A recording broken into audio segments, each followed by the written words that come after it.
Nick introduces how the online or the screen spreadsheet's going to work as we make decisions. To move us along faster, I'd like us to restrict ourselves to one question, one comment, to help us get through these items, okay? Over to you, Nick. Through you, Chair. Councillors, just so to help keeping you informed, especially as we get towards item 17, Chris has got an online spreadsheet there. If you look at the 4th line down, that covers the rates as we consulted in terms of the average, so 19.6 in year 1, 18.1 in year 2, and 9 in year 3. As you progressively make decisions... Over here too, guys. As you progressively make decisions, Chris is filling them in the spreadsheet, and it will give us the ability to go and see what material impact that does have or not on the rates. Ooh. Of the decisions you've taken in principle so far, subject to item 17,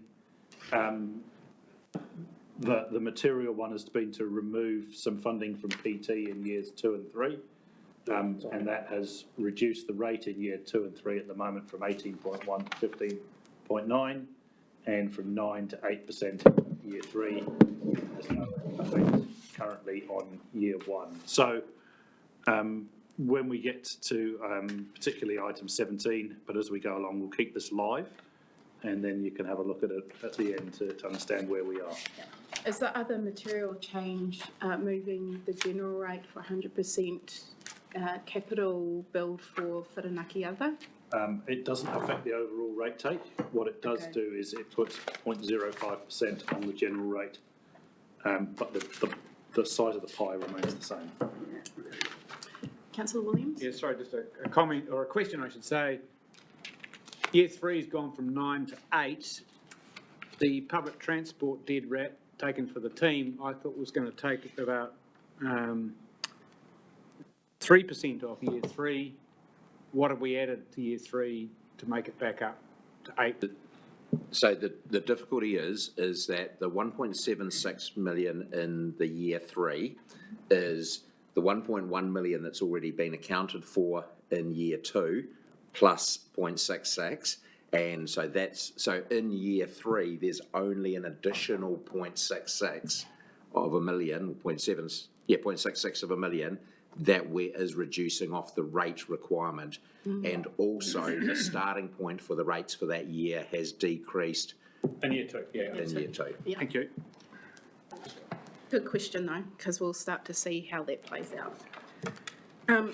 Okay, tough choices. Hawke's Bay Tourism.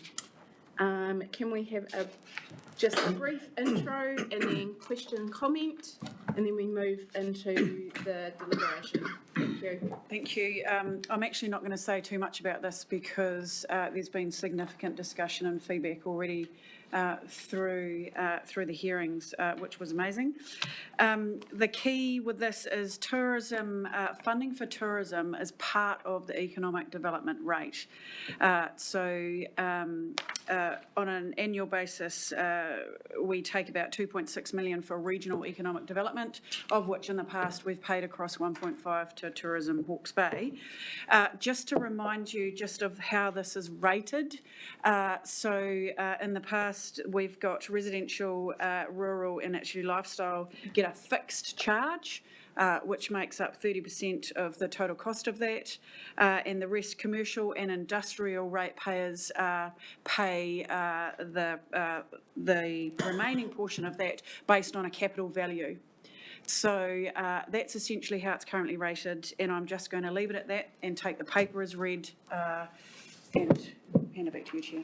Thank you, Susie. Question and comment. Councillor Williams. Yeah, this is a question. I'll save my comments for deliberations if that's Okay, right. thank you.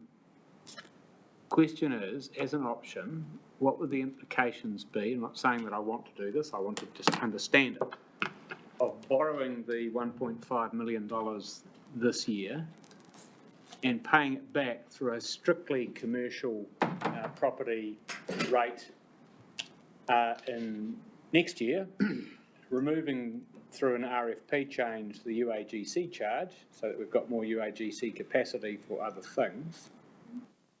So that it is the pass-through that people have described of commercial people paying commercial people to do commercial things. So what would that leave it? What, obviously that's going to take up some debt capacity and headroom for a short period of time. How does... Yeah. Would you do that for 1 year, 2 year, 3 year, just 1 year? 1 year, so that to enable us to hold the line for this year until Hawke's Bay gets its act together, including our TAs, and supporting funding for tourism in year 2. Just an idea.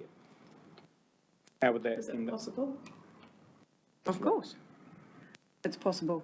The only thing you might not be able to change, I'm just checking with Dizzy or Vanessa, would be the commercial versus the revenue and finance policy is fixed on who gets to pay. But you could borrow the money. I'm just checking. So you are suggesting we change the policy? Next, as part of our... We've got a little Next year. kit of RFP changes, like PT, there's going to be Upper Tuki coming for conversation. This could be something where we give that bridging support, but it is not 30% funded by the general ratepayer. Is that possible? I'd probably just like to think about it, just whether you could do that retrospectively. You could certainly fund the difference between 500,000 in option A and 1.5 million by borrowing. And then put that through an annual plan next year and see if it worked, kind of thing. I think you would have to change the revenue and financing policy. Yeah, that's what I mean. You'd have to do a consultation as to whether that worked, or you'd have to repay it some other way. Okay, thank you. Yeah. Question, Councillor Van Beek. Yeah, do we have any vision on what the contribution is from Hawke's Bay Tourism and its members? How many members they've got and what they actually contribute to Hawke's Bay Tourism?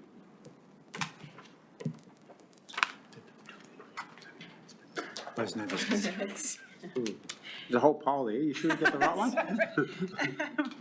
So what I'm using is the FY23 Hawke's Bay Tourism Annual Report that was produced at June last year. So I know that of their total $2.88 million received in FY23, industry partner membership accounted for 161,000 of that. Mm-hmm. Okay, thank you. Councillor Curtin. Yeah, just a couple of questions.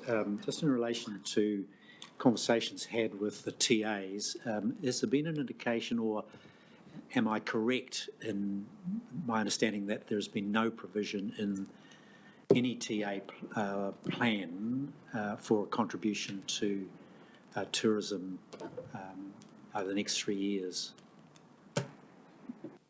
The conversation, I don't know what exactly they put in their plans. The conversation held between the chair, mayors and chief executives, with the exception of Wairoa, was that they, in principle, supported the idea of collectively funding the out years, but wanted a year to work on it, essentially, what that would look like. So I would assume they would have to do an amendment to their... So what, not in their current plan? Not in their current plan, okay. There are no further questions. If we move to the recommendations, page 38, 1 and 2 are quite straightforward. 3 are the 2 options that we consulted on. Option A, to reduce the current funding, and option B, maintain the funding for year 1 and reduce to 441,000 per year the next 2 years. So those are the 2 choices that we consulted on. We heard very strongly from the industry on their preferred option. But essentially, our decision. Councillor Harding. Kia ora, Chair. Look, if you're looking for a mover, Yes. then I would be that mover for option for 3.2, which would be 3.2. option B. Now, Chair, before we get to that, there is something that I reluctantly do here for the safety of this organisation. I'd like to put a motion that Councillor Curtin be excluded from deliberating on this item as a result of showing predetermination in the talking point that he published on 9 May, including which he referred to Soviet-style sector subsidies being a curse, and amongst other things, it really talked, I think, in a way that may have created a fear in the community's mind that he didn't have an open mind in considering this matter. I understand Councillor Curtin was given an opportunity to confirm during the hearing that he did have an open mind, and if he were able to satisfy me now that he had kept an open mind throughout, then I think we'd be safe to go with his inclusion, but otherwise I'm concerned the organisation would be at risk of legal challenge if we don't fund tourism, and he's published that talking point having given such definitive views through an opinion piece. So in essence, putting this on the table to give Councillor Curtin an opportunity in that regard, but I do think it's something quite important. Thank you, Councillor Because there's a lot of Williams. financial consequences from this decision. Yes, and the door has been open, so if you would like to reply, Well, Councillor Curtin. I would say it's certainly, it's not for another councillor to raise, in my mind, Madam Chair. It's up to each individual councillor to determine their level of conflict or their state of mind in terms of deliberations. It's certainly not the role of another councillor to raise that. I'm surprised Councillor Williams has done so. However, to accommodate his interest in this area, to try and understand what's in my mind, I'm quite happy to say, and if he were to read my commentary in its full extent, he would then appreciate that, in fact, I did welcome the opportunity for submission and to hear the deliberations, to hear the submissions, and I believe I did so in a fair and reasonable manner. So that's my response, Madam Chair. I don't believe I've got any issues to address in terms of any conflict or predetermination that the councillor refers to. And you confirmed you were open-minded during hearings and submission period. And Sure, yes, Madam Chair. I've examined you. my conscience and I'm quite clear on that. In reply, all I would say is that Councillor Curtin was given every opportunity to address this proactively and in his own right. He didn't, and so I have. Thank you. I think we can leave it at that. Thank you both. So if we go back to the option A, option B, we have a mover for option B. Do we have a seconder? Councillor McIntosh. Would you like to speak, Councillor Harding? Yes, Kia ora, Chair. Yes, I would like to speak.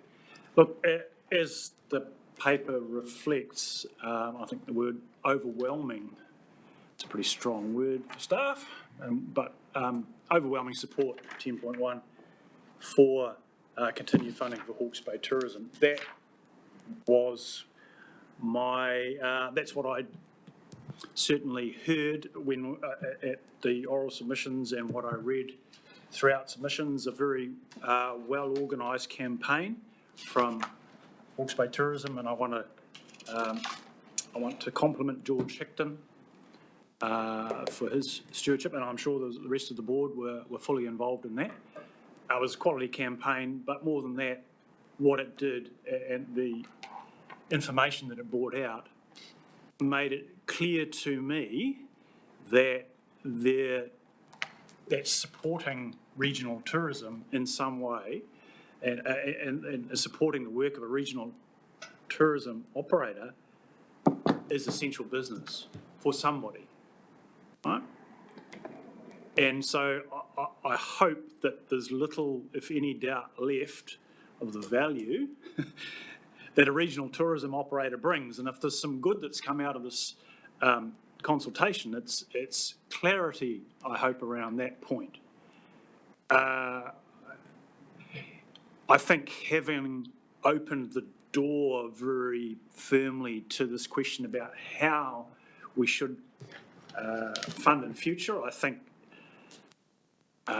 it's most appropriate to follow through with that. So an option B does follow option B in giving certainty for year one for Hawke's Bay Tourism, so that they don't have to respond in a knee-jerk way. They've told us what the response would be without the funding, irrespective of whether the proposition of closing immediately or not is a real one.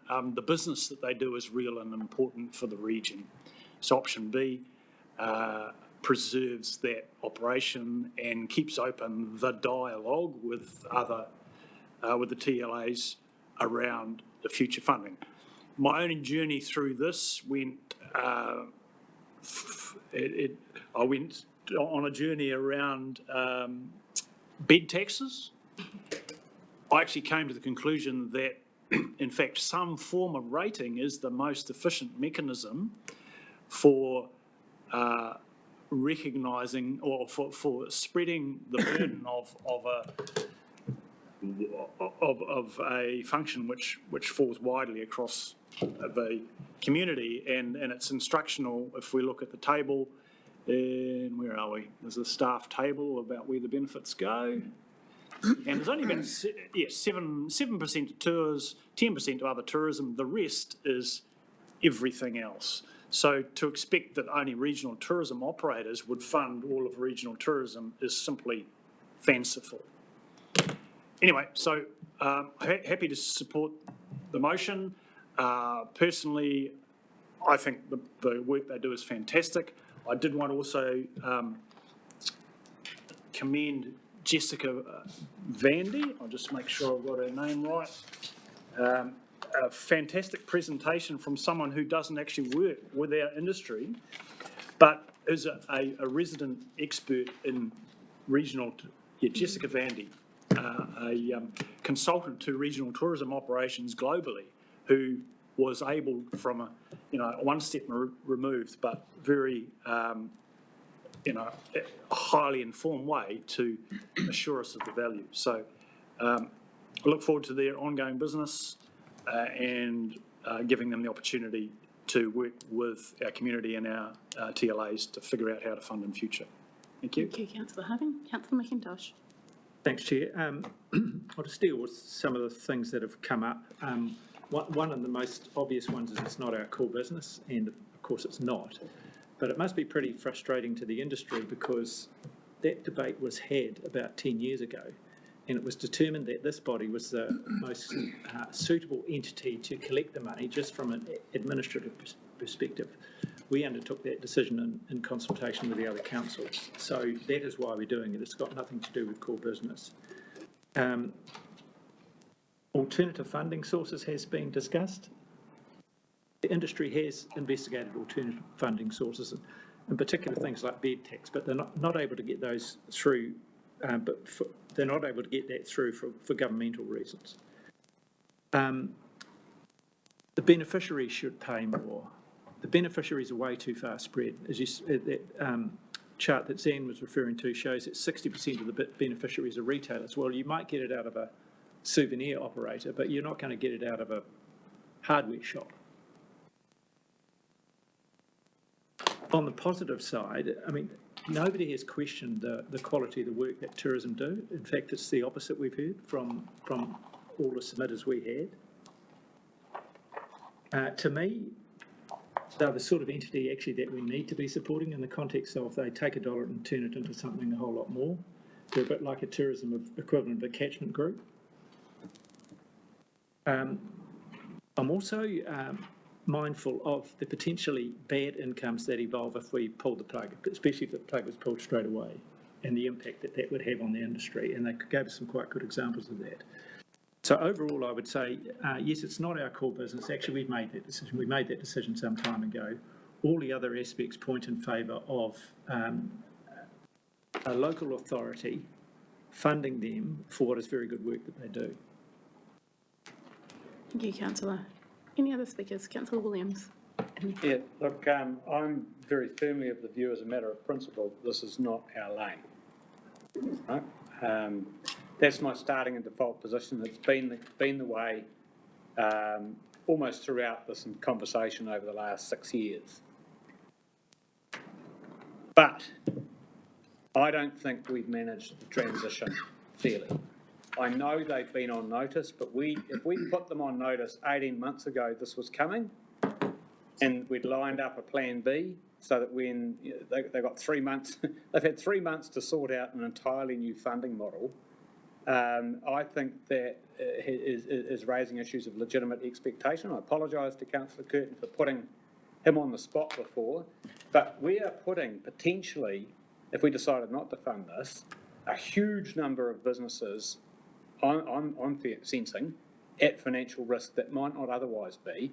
And I've never been more impressed that the multiplier effects in the places that tourism reaches into is so cross-sector. To have pit fruit and fruit growers coming in here and the wine industry coming in here and saying fund tourism tells me that this isn't just like picking a winner. This has got a broader reach and impact. This is, in my old-fashioned Keynesian economic way, not the time to turn off the tap and throw the economy into a death spiral. It's actually the time to invest. I don't think we should be doing that, but I do think we need to manage the transition better. And so my view is that I would actually, and I'm not sure if this is the right procedure, propose an amendment to the option B, that if we are to go with that option to give HB Tourism more time to secure funding from other sources, we pay for that either through loan funding or a special dividend, and that we return to that question as to mechanism under item 17. Yes, I think it's the best place to do it, Councillor.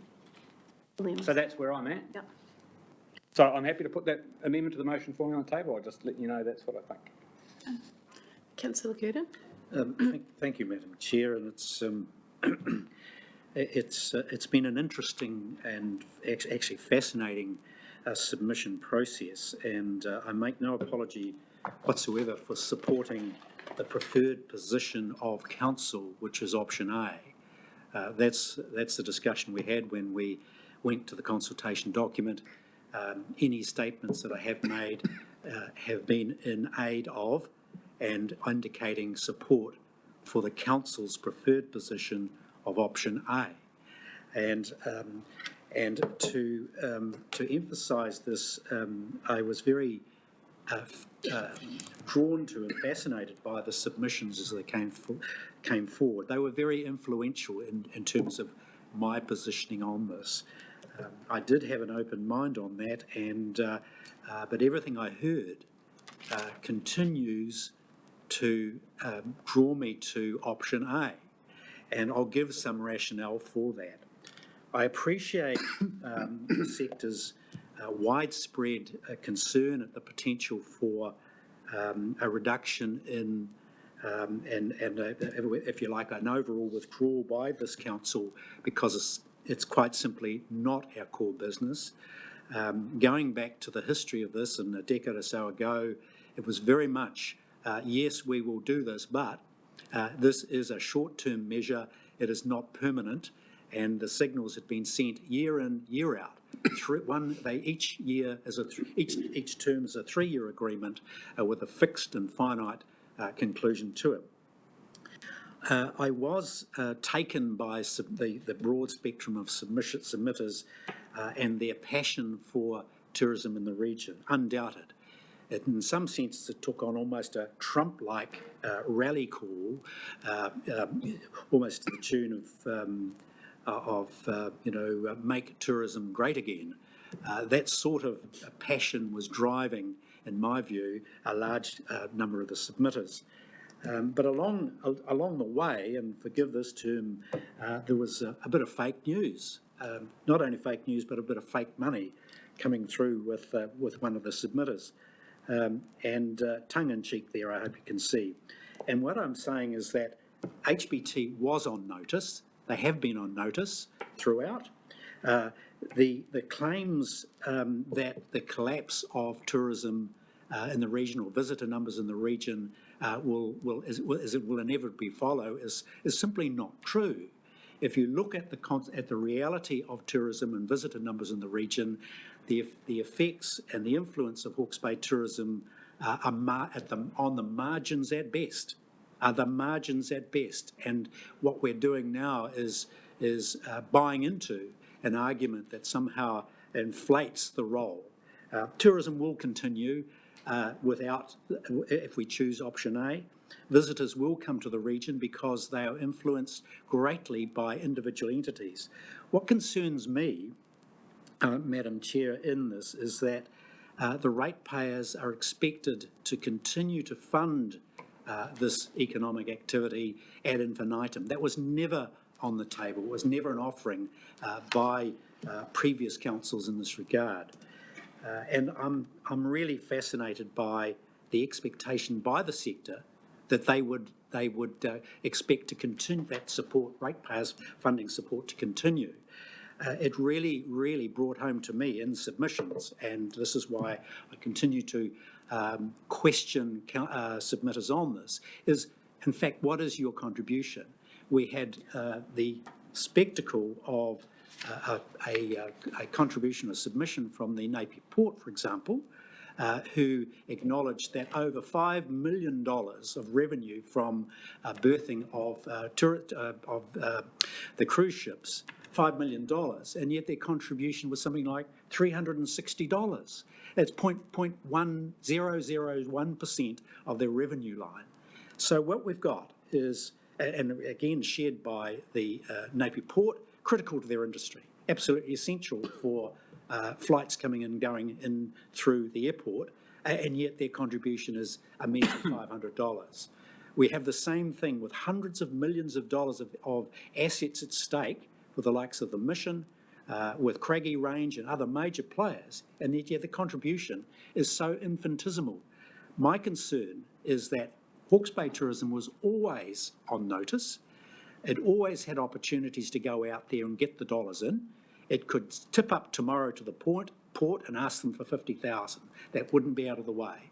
Councillor, you've got 30 seconds. Thank you, Madam Chair. I would say that we would be making a huge disservice to the sector because they need to change. They need to make dramatic changes. And finally, Madam Chair, I'd comment the inconsistency of council around this. In one breath, we're very concerned about carbon emissions, and yet here we want to spend $1.5 million encouraging international flights into the region, increasing emissions. I totally see this as inconsistent, not only in what core business, but also with our mission to overcome climate change. Thank you, Madam Chair. Thank you, Councillor Curtin. Councillor Roadley. Thank you, Madam Chair. What a journey Hawke's Bay Tourism submissions have been, and I can confidently say that from a position of zero understanding to now feeling fairly confident that I understand the business that they go about and do on behalf of our region. I am drawn to option B. I'm drawn there because we do need this organisation to continue. However, the notion that they would then transition their income stream onto the TAs, which in our constituents' view is still their wallet, is nonsensical. Actually, I think I just made that word up, is nonsense. However, the shot that was fired over their barrel before COVID to go out and seek to explore different funding options, which they then came back and said there were none, to me is too soft. And to my mind, I would like them to require them to come back with an alternative option that isn't just shifting the seats on the Titanic from one pocket to the other pocket, but actually coming up with some real solutions. And whilst I acknowledge that is extremely difficult, I think I'm comfortable to require that of them. I'm uncomfortable with the second part of the motion, which is to reduce to 441,000 per annum from 25-26, because an actual true transition to a completely different funding model, an absolute solution to the problem ongoing to secure funding for this important role. I don't think we actually know what level of funding that will be. So whilst Desi and the team require an actual number, I guess there's an opportunity to amend that during annual plan anyway. Sorry, that was a little bit waffly. Getting back to, I am happy to support the motion as it stands with, I don't know if you're allowed a caveat, but that that we are actually genuinely requiring a new funding model, an absolute restructure if need be. I'm not an expert in RTOs and never will be. It's their job to figure out how that looks, but the current model cannot continue. It does not work for them. It doesn't work for us. It doesn't work for our ratepayers. So we need a whole new gig. But I'm happy to support them through that transition to have it done properly. So we've actually got a solid model going forward into the future. Thank you. Thank you, Councillor Roadley. Councillor Foley. Thanks, Chair. Just got 3 points, but like Councillor Williams said earlier this morning, I need more time, and that's how I've felt through this whole thing, right from when we first raised it to today, but probably fell off that fence that I was sitting on about 20 minutes ago. My first point would be, it's already been raised just around the relationship. It was gutting to hear that they felt sort of a bit blindsided and not communicated earlier around this, but what's done is done. I had a lot of frustration. I think it's point 39, funding tourism is not considered a core function of regional council. As all you know, I'm a core business type of guy, and a lot of our submissions and hearings were taken up from this, and so I just felt it was a huge distraction. But just wanted to give a big thumbs up to Councillor Sears for asking those questions. Okay, you've submitted on Hawke's Bay tourism. What do you actually think about our core business activities that we're also consulting on? And their answer was, well, we don't know, we don't understand, we're not worried or concerned by that. So they want us to be invested in them, but they're not invested in us. And really, the core business activities that we do is fundamental to tourism happening, as we discovered during Cyclone Gabrielle, around roads and bridges being intact and our airport open, et cetera, so that was a little bit frustrating. Probably the biggest point that stuck out to me during submissions, and it was repeated many times, was what tourism brings to the Hawke's Bay economy. 1.3 billion. I mean, that's a staggering amount of money. So it seems like a no-brainer, right? So, okay, the tourism sector's not getting all of that, it's going a bit further, but what are their members contributing? Well, actually, they're on their knees, they're struggling to stay open, et cetera, et cetera. So I just wonder whether there's actually bigger concerns that they've got in that industry. But the other point to make is, so is the rest of Hawke's Bay like that right now, just struggling to stay afloat, struggling to pay the bills, and so they're no different.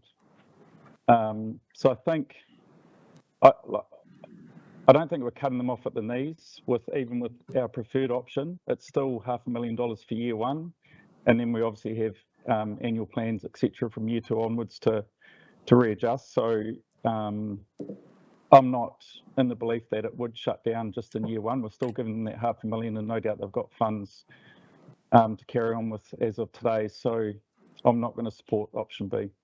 Thank you. Thank you. Any other speakers? Councillor Van Beek. Yeah. Again, I came a little bit late into this discussion due to what happened last year on the 13th of February, and so I wasn't present at most of the workshops, and I don't call that being part of my own fault. That was a situation I found myself in. And the first I heard was that we would actually not fund tourism, and then it became an option A and option B. Impressed with the individual submissions that were being had, but once again, as what Councillor Foley and Councillor Sears made them quite aware of, is that they were only interested in their own industry and had no, almost to a T, none of them had a view on where our rates were going to be landed, what the ratepayers were going through, and the increase of 19.6 average and some of the outliers. There was not a word being said about that. So I thought it was a little bit cynical.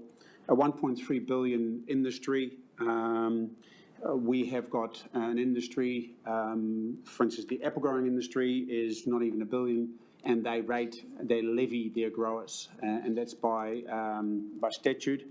So they're compulsory being levied, and I can't see how we as ratepayers have to pay for an industry that is actually supposedly bringing this amount of money into the region, that they actually wouldn't support themselves.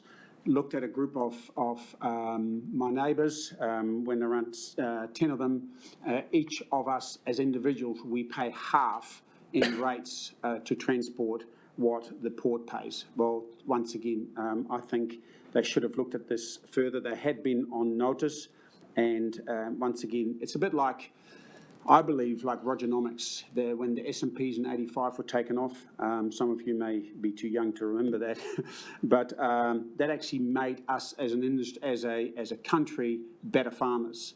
And once again, if we would assist Hawke's Bay tourism in a gradual funding decrease, then they actually, I believe, would be better in the long run to be able to support their own industry, and the industry would support them. So I'm not in favour of option B. I would support option A in a pinch. Thank you. Any further speakers? There are none. I'd just like to add my commentary. I am in support of option B. It was indicated early on, and thank you, Councillor Sears, for your directorship on Hawke's Bay Tourism on our behalf, indicating that a change is needed, that the current funding model is not sustainable. And unfortunately, we didn't get much of a change early on in discussions with Hawke's Bay Tourism until we put our consultation document out. And then thank you, councillors, for allowing an option B, which is what the industry came back with. That was also supported by the mayors, and I acknowledge them for their commitment to wanting to be part of the new model. Although they have not signalled it in their long-term plan, they are committed to an LTP amendment for year 2.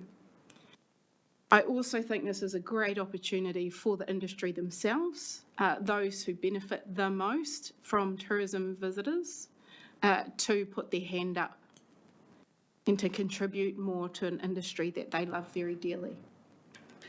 So I'm in support of option B. Now, how we make sure that does not land on the average rate increase, we can discuss in item 17. Which I implore us to do, because I don't think that this should fall on the average rate rise, 100%. Okay. So with that, with all speakers in right of reply, Councillor Harding. Yeah, just very briefly, As a point of order, I want to table an amendment to the motion. Should I do that before the reply, or should I do that? yes, you should. Yeah, you should. Okay. I'd like to move an amendment to the motion which puts a full stop after the year 25, in line with Councillor Roadley's suggestion. And I'm putting it on the understanding that we'd be discussing that year's funding, through either options of loan funding or a special dividend in paper 17. So it's kind of subject to the wrap-up. Okay. So my amended motion is just agrees to option B to maintain funding for 24 to 25. Full stop. Mm-hmm. That would then give everyone a check-in next year. We might put something back in the annual plan that reflects our reader share. The industry might have actually finally got the message. But I will never use Rogernomics as a precedent for any decision I make. And I just wanted to say that. Okay. It's a matter of doing a fair transition. There were literally suicidal applications out of that program, and it's just too harsh. Okay, so we've got the amendment moved, and would you like to second that? Okay, would you like to speak any further to that? Yes, I would. Thank you, Martin. That's exactly what I was thinking. Is there ability there to the time? I'm sorry, I've got no words coming into my head right at this moment. The wording on that, Peter, that might have to be your eloquence there. But we need that information back by the time we are deliberating for, or before even we're deliberating for Annual plan. So we need to have some confidence that this organisation is coming back with a solid plan of how we're going to transition forward by, when's the date? October? When do we need to know that by? For the annual plan. For the annual plan? Yeah, October? end of November, or end of the calendar year, really. End of the calendar year. Can we include that in that, please? Because there's no point them coming back too That's your late. amendment. Just in reply to that, I don't think we need to do any more than the motion as put. It's on the understanding that if there's ever to be any more funding from this organisation, it's going to have to come to us as a proactive proposal to be included in next year's annual plan. And they would have had to just justify, they've heard everyone. Yeah. On what basis any ratepayers pay any. On that, then I'm happy to support that, yes. Okay. Are there any other speakers to the amendment? Yes. Speaking to the amendment, Madam Chair, I'm sure it'll be music to the ears of the long-term directors of Hawke's Bay Tourism.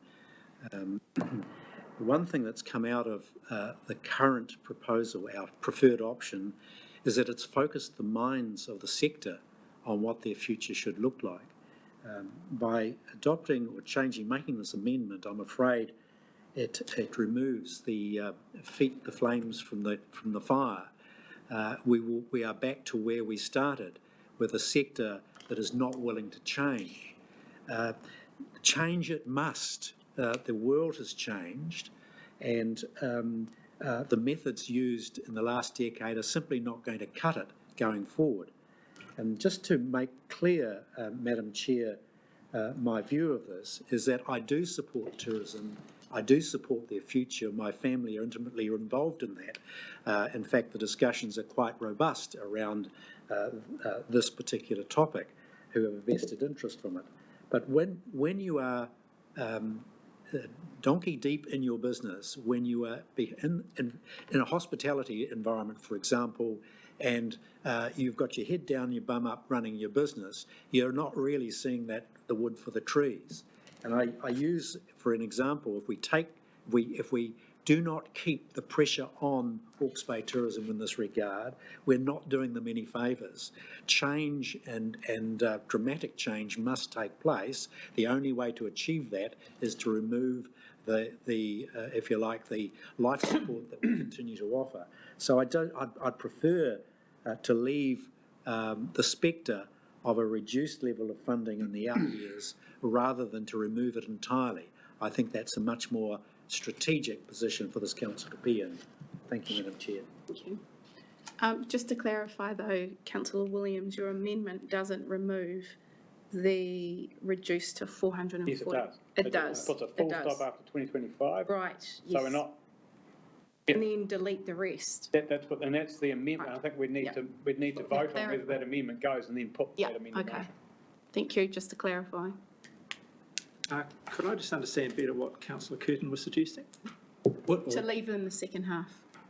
Is leaving option A. Madam Chair, I could quickly respond. It's simply to option B gives a solid pathway for Hawke's Bay Tourism to make change. They're on a descending, if you like, regime of funding, and I suggest that we leave it in play, subject to annual plan adjustments, but nevertheless in play. We're sending a very clear signal of where we're heading. Yeah. Okay. Any other speakers on the amendment? There are none. Okay, we'll put the amendment to the table. All those who agree, raise your hand. 1, 2, 3, 4. Those against? 1, 2, 3, 4. Will you have to vote? Oh, no. No? Hang, Can I abstain? I'm just too confused now, sorry. Okay, would you like it clarified, councillor Foley? Oh, it's just that Councillor Curtin's talking about it reducing. I'm just, am I hearing him right? I'm thinking he's getting option A and option B confused. yeah, I think you, Yeah, you are. there's So a faux pas. we're talking about option B. Yep.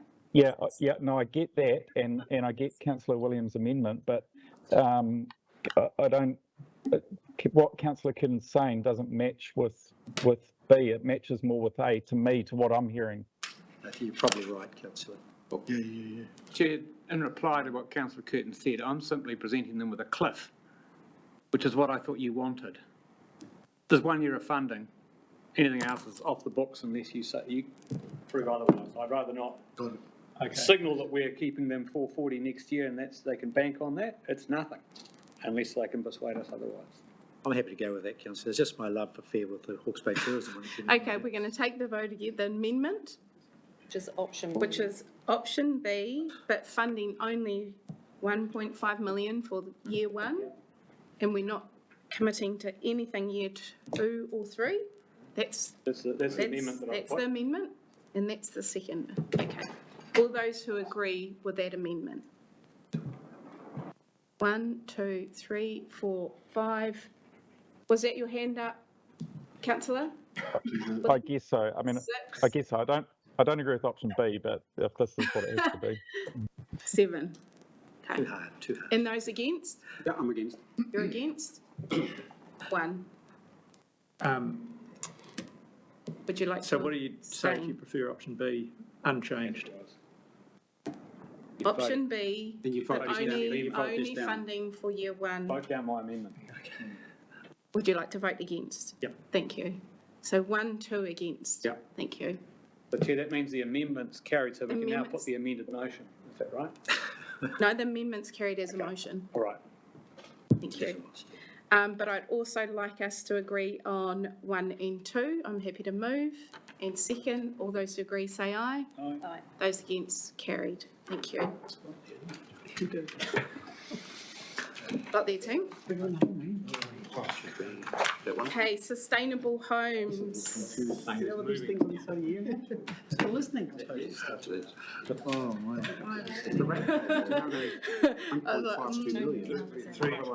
Okay, let's move on to sustainable homes. We reduced it to 520 to 60 and we would. Through you, Chair, I'll just hand that one to Susie. I think it's largely taken as read. Yeah. Largely taken as read. I guess the primary purpose for raising these programs as a tough choice in this consultation is these programs now have been in place for quite some time. They have supported since 2009 through Clean Heat and Sustainable Homes over 18,000 properties since that time. The number of applications coming through these programs now is significantly declining. And we believe it's time to, we have consulted, is to no longer continue those programs, or in the event feedback suggests otherwise. The key, I guess, in terms of what I want to draw to your attention is paragraph, in particular on the deliberation report, paragraph 27 and 28. So the way in which these programs were initially set up and the way that they were going to be funded was such that a rate was set at the start of those programs, based presumably on the interest rate of that time. An overhead and an administration portion was not part of that pricing model. And as such, over time, because of the significant uptake in those programs and the fact that now our interest rates are a lot higher, do not and have not included overheads, we've got quite a deficit behind the scenes in terms of a tail in which we need to continue to pay off that tail in a negative reserve. A key aspect of the continuation of these programs would be we would need to look at the interest rates that are applying to those rates should we continue. It is likely they would significantly increase as a result of that deep dive. That's all I wanted to table today for consideration. Thanks, Susie. One question, councillor, please. Thank you, councillor Sears. Thank you. The section 16, part of the success of the scheme has been that we've been able to accept homeowners into it with quite limited lending criteria. And are you saying in point 16 that we are now going to need to start implementing the types of checks that banks are requiring and possibly closing down, and, because I only allowed one question, we're not targeting it to low-income families? So when these programs were introduced, the consumer credit legislation, CCCFA, you'll recall banks, it was really tough disclosures, suitability, affordability. There was lots of media at that time about, people buying avocado on toast and what that meant for the affordability. We were lucky in that as a council we were exempt from those regulations. And now, as a result of what's happening in banks, government are now looking at that anyway to provide and relax some of those affordability roles. I am aware that MB continue to look at this, and there is on the table at the moment, as I understand, an assessment potentially about what we may need to do to uplift our affordability and what we gather in that space, but nothing is on the table at the moment. Anything in that space is very complicated to ensure that you meet the standard as well as the applicant continues to meet that standard. Councillor Harding. Kia ora, Chair. A question for staff, slightly complicated, but I'll try and get it right. Just are staff aware that there's a gap in the market for loans, for sustainable home type loans for the low-waged and the unwaged? It's the first part of the question. Are they also aware that commercial banks are under significant pressure from the Reserve Bank in New Zealand to address their ability to service the lower end of the market? And are staff aware that in that context, the commercial banks are quite keen at the moment to do and be seen to be doing more to support those the lower end of the market, and that banks would be quite keen to partner with the likes of ourselves to be seen and to actually achieve more? So that's putting in way of a question, some information about opportunity for continuing to support in some way through information and working with the current appetite of commercial banks to do more. So to help us in terms of transition, to help and use the capacity of the commercial banks to proactively fill the gap that we may leave. Thank you.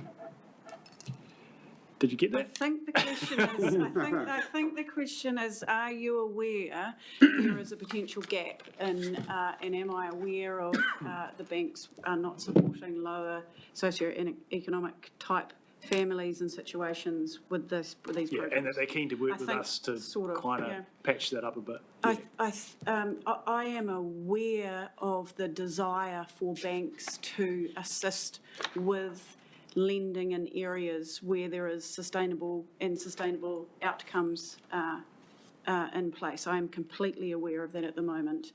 I think there are, however, the key for me is that there are programs out there that banks are offering, and some of them are in the paper, at the similar levels, if not lower interest rates, of which our sustainable home program can offer. I am aware that accessing the banks is tighter and more complicated than our program at the moment. So yes, I am aware. I just feel over 6 to 8 years of these programs now being in place, we have supported over 18,000 homes to increase equality. I just think in the current format of these programs, that potentially there is something else out there, but I'm not sure that sustainable homes, clean heat in the current format is the choice. Thank you. So Councillor McIntosh, you were there earlier. Thank you. But putting that question slightly differently, is it fair to say that there are plenty of options available for people who are in this market, irrespective of their income status?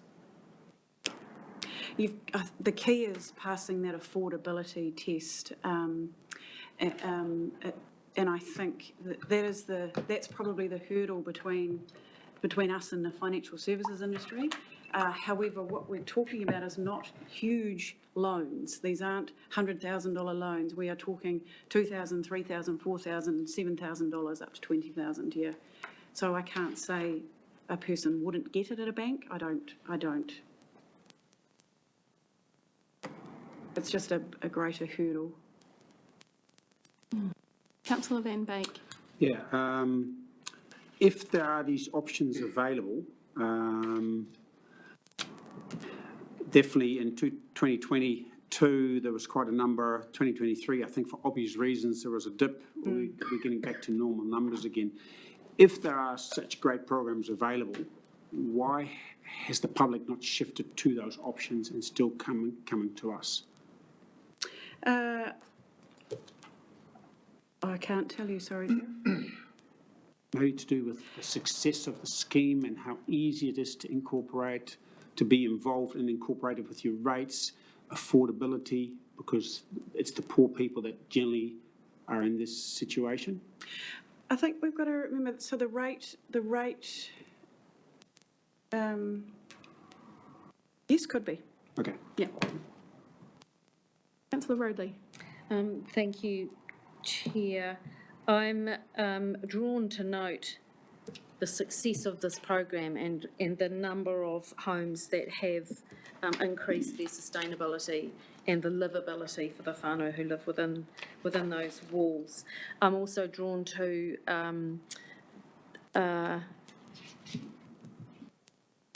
this is literally us acting as a pseudo bank for this program to run, isn't it? So our sole role isn't to deliver the service, it's literally to bank it for these homes. Thank you. Councillor Williams. Yeah, thank you. Look, I'm just wanting to understand, because if I look at the consultation document, I'll save my comments for later.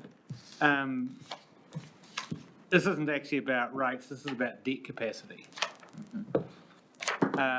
Particularly if we were to shift to a program of 8 or 9% so it washed its face. Is our debt capacity, given our recent AA accreditation, thank you, at risk? Have we not got debt capacity to continue funding this? No. No, I don't believe the consultation was about debt capacity. We do take on quite a bit of debt each year in anticipation of what we think the drawdowns might be or are, but that's paid off. It's a 10-year program, so once you take out the loan, you've got 10 years to repay that. So it will always come back in various forms, and we are lucky because it doesn't become bad debt. It becomes an outstanding debt upon settlement of a property if the if the ratepayer sells that property, it's washed up in the legal settlement. So we will always get reimbursement. It just might be later. So there isn't a threat to our debt capacity by continuing this program? At the moment, not in the next 3-year plan. And the rate increase of continuing the program, if I'm reading the table right, is 0, 0 and 0. Yes, yeah, there's no rate increase, there's no additional costs. And the deficit, there's been a slight deficit being built up because I think interest rates over the last few years and the increasing of them, we haven't increased the sustainable homes interest rate, so it hasn't covered all of the interest payments and the admin there. Yeah. So we would need to be looking at increasing the interest from 6 to 8 to 90%. Thank you. No further questions. Okay, we can head to the recommendations on page 44. 1 and 2 are pretty straightforward. Recommendation 3 splits into essentially option A and option B. Either we stop the clean heat program or we continue with status quo. I'd like to move 3.2. You'd like to keep the status quo? Yes. Do we have a seconder for that? Councillor McIntosh, Councillor Williams. Yeah, look, until what I just heard, I was actually thinking this program's had its day and we've done 18,000 houses and it's absolutely fantastic. I would have to say, I think this is absolutely core business. Not only has it got an equity gain, but it's about reducing emissions. It's about the health and well-being of our communities. It's about helping a just transition to a decarbonised economy through installation of solar and more efficient heating systems. I've always had, here's my little anecdote. I applied for solar funding last year. I deliberately went to Kiwibank rather than drawing on this fund. I got the same interest rate. You have to be with ANZ or whoever it is to get the 1%. You actually have to have your mortgage with them. We're talking about people who can't access it. It took me probably 30 hours work to fill the forms in to get a facility from the bank that I've been banking with for 12 years. Now, can these people, this is the advantage. It is filling a gap in the finance market, and if we can make it wash its face, which is 2.2, and it's not going to increase the rates percentage, and it's not going to increase our debt capacity, why wouldn't we continue? Okay, Councillor McIntosh. Very briefly, because most of my comments are similar to Councillor Williams, I'm left with the nagging feeling that if we pull the plug on this, we're going to be doing needy people out of something they could really do with, and there's no rate or debt impact on our making that decision. Councillor Sears. Thanks, Chair. I can't support 3.2 for quite a few reasons, actually.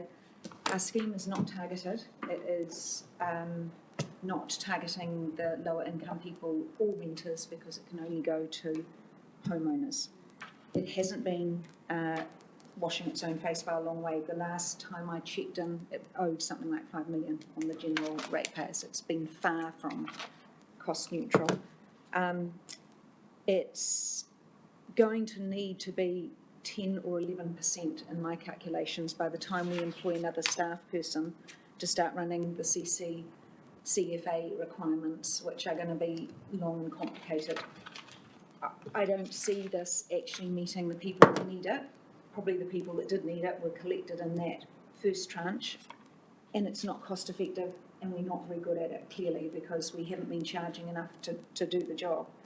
I did take the time to talk to Environment Centre yesterday, who are stepping more into this space. They commented on the Te Whatu Ora program that you mentioned in the paper, which is targeting children who are living in not warm houses. 525 whānau a year are referred into that program. They say that that's being successful, and Warmer Kiwi Homes, that's the other place, who will cover up to 80 to 90% of cost for low-income families. It's been covered.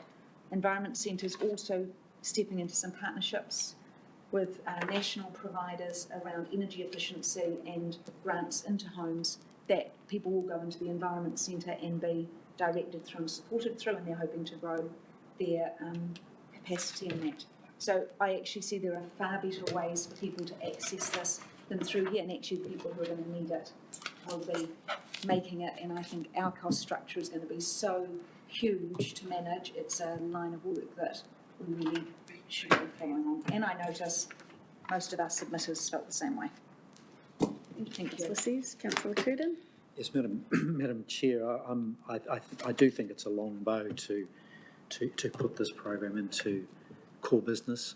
I just don't accept that there are sufficient grounds to do that. When I line it up, it's a matter of priority and a matter of, you can make an argument whichever way you like, but when I line it up against another decision we've got coming, for example, to support biodiversity, there's no contest in my mind. That is core business for us, that biodiversity, for example. It's about erosion control, it's about all of those things that are very dear to our heart, our core business, and I just think it's a bridge too far to continue down this road in the name of, if you like, healthy communities or whatever you like to, bucket you like to put it into. It simply doesn't tick enough boxes for me. Okay, Madam Chair.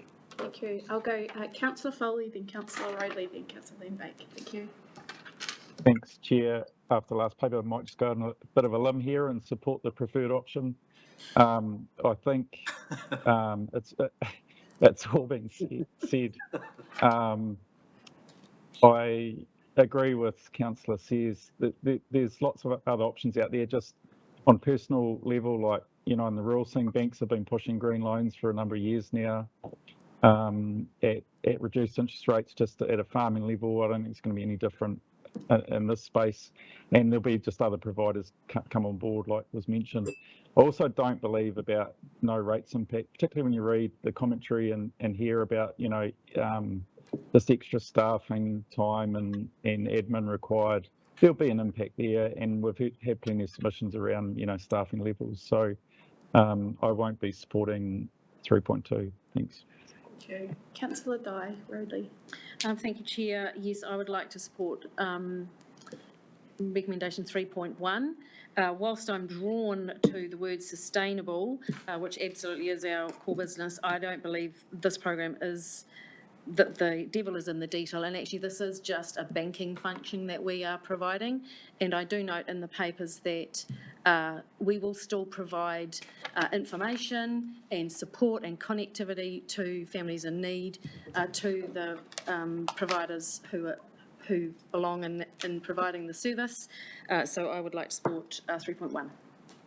Thank you. Councillor Lambake. Yeah, I used to be undecisive, but now I'm not so sure anymore. It's a really difficult one. So I made a decision. What is core business? This is a fantastic program, and it has done so much good, especially to people who cannot afford to do this work in previous cases on high interest, or even going through a banking option. But I hope that is actually becoming easier and easier. It is not our core business, and neither is decarbonising, but I believe that we ought to focus on what is core business, and unfortunately this is not. I would love it to be, but it's not, and therefore I'll support 3.1. Okay, thank you. Councillor Harding. Kia ora, Chair. Look, my natural inclination is to support sustainable. Having done my own research, I understand from the banking sector that it's quite tough to get a bank loan, but if you're in that system, then it's quite attractive for doing the work. So our problem is the gaps, and I've been persuaded by Councillor Sears that to the view that there are other ways to address those gaps, and also that was, you know, part of my own conversation with the banking system, that they are interested in filling in the gaps. So I think that our challenge is to work our way out of this and help to fill the gaps as we do that. Thank you. Councillor Whitfield. Thanks, Chair. I was just picking up some comments from my colleagues just around the what type of transitional support for some of our ratepayers, in particular those that made some submissions and that may have indicated in one way or another that the sustainable home loans is good, and that many others are going to potentially benefit from it. So I just think that in 3.1 that if we can sort of give some legitimate indication to our ratepayers that there's going to be definite support in terms of transitioning into stopping it from July 24. Thank you very much, everyone. So we did have on the table a mover and a second of 3.2, so we will go through that process unless there's a change. Just a quick reply. Right, reply, yes. Yeah, look, I can say I'm out on a limb here myself with Councillor McIntosh and the canoe with me, but I mean, are we just sacrificing something else on the altar of rates and staff cuts that actually isn't going to have any benefit in terms of our percentage rate increase change or our debt capacity? The submissions are actually pretty evenly split. I've got to say, Councillor Sears did a great job of answering my question, why wouldn't you do it? But I'm still where I was, and I think this adds value within the market that is otherwise not provided, and there's reasonably strong support for it in the community. So I'm staying where I am. That's okay. And you're staying, Councillor McIntosh? Yes, I am, notwithstanding all the learned comments of my colleagues, I'm scared there are people going to miss out on this because they can't access the other alternatives, and so we're creating quite a problem for people who least could do with it. Okay, so 3.2 is on the table. Those who agree, raise your hands. 1, 2. Those against? The remainder. So that's failed, and I'd like to put 3.1 on the table. Can I have a seconder for that? Thanks, Councillor Roadley. I think we've all spoken. All those who agree with 3.1. Thank you. And against? Councillor Martin Williams and McIntosh. With emphasis of what Thompson mentioned. Yes, absolutely. We put some clear communications out as to what the other options are. Yeah. Yes, thank you. Noted, thanks. And that is carried. Our next item 10, again, is our consultation option around erosion control scheme and biodiversity and biosecurity. So Ian, would you like to lead us out on this? Kia ora, Chair, thank you. Take the paper as read, there's a lot of detail in there. Just acknowledge the work of staff, my staff, to go through the 370 odd submissions and review them, pull together the figures and respond to the themes that have been put in the paper. Look, probably the broad context I'll give you, and you're probably largely familiar with this, is that the agricultural sector is still in recovery mode. So they're still literally fixing farm businesses, horticulture, arable businesses, and the appetite and ability to tap into our programs is diminished in the short term. And we know that from the work that the Recovery Agency has done and that our own surveying has established, is that they're busy doing those things, which is completely expected. Add to that commodity markets, particularly sheep meat, dropping back, and the hill country pastoral sector is under pressure and not really focused on these areas of work in the short term, and I'd emphasise the short term. So taking a brutally pragmatic view of this stuff, it's actually the right time to slow the horse a little bit and allow those industries to catch their breath, do their thing for recovery, and then in the out years that we have proposed to lean back into the programs and accelerate them back up, including the programs that are yet to be fully realised in the likes of Land for Life. You know, the scaling up of that's going to actually match really well the timing and sequencing of what we expect the recovery of the industries to look like, and the funding to come back on tap for us. The view of staff was that reducing these programs in the short term is not going to have major regional long-term problematic impacts. So therefore it's the right thing to do at this point. And just a final note before I'm happy to take questions or have a discussion about any of these is the view, which I think is the right one, to step back and reassess and re-examine programs like the erosion control scheme under a Section 17A type review, to look at the interrelated nature of that work with our external partners, and to also look at how those programs of work are going to connect into new programs like Land for Life is the right thing to do, and we'll have all of that information for you well in advance of your annual plan deliberations next year. Thank you, Take Ian. questions. Thank you. Start with Councillor Roadley. Thank you, Chair. Thank you, Ian. Very quick question. The 2.1 million from the Ministry of Primary Industries Hill Country Erosion Fund, is that in any jeopardy by these reductions? No. Good question, Councillor Sears. Quick question. The coal supply which was damaged through the cyclone, even pushing the erosion control scheme back up, are there poles available if we did?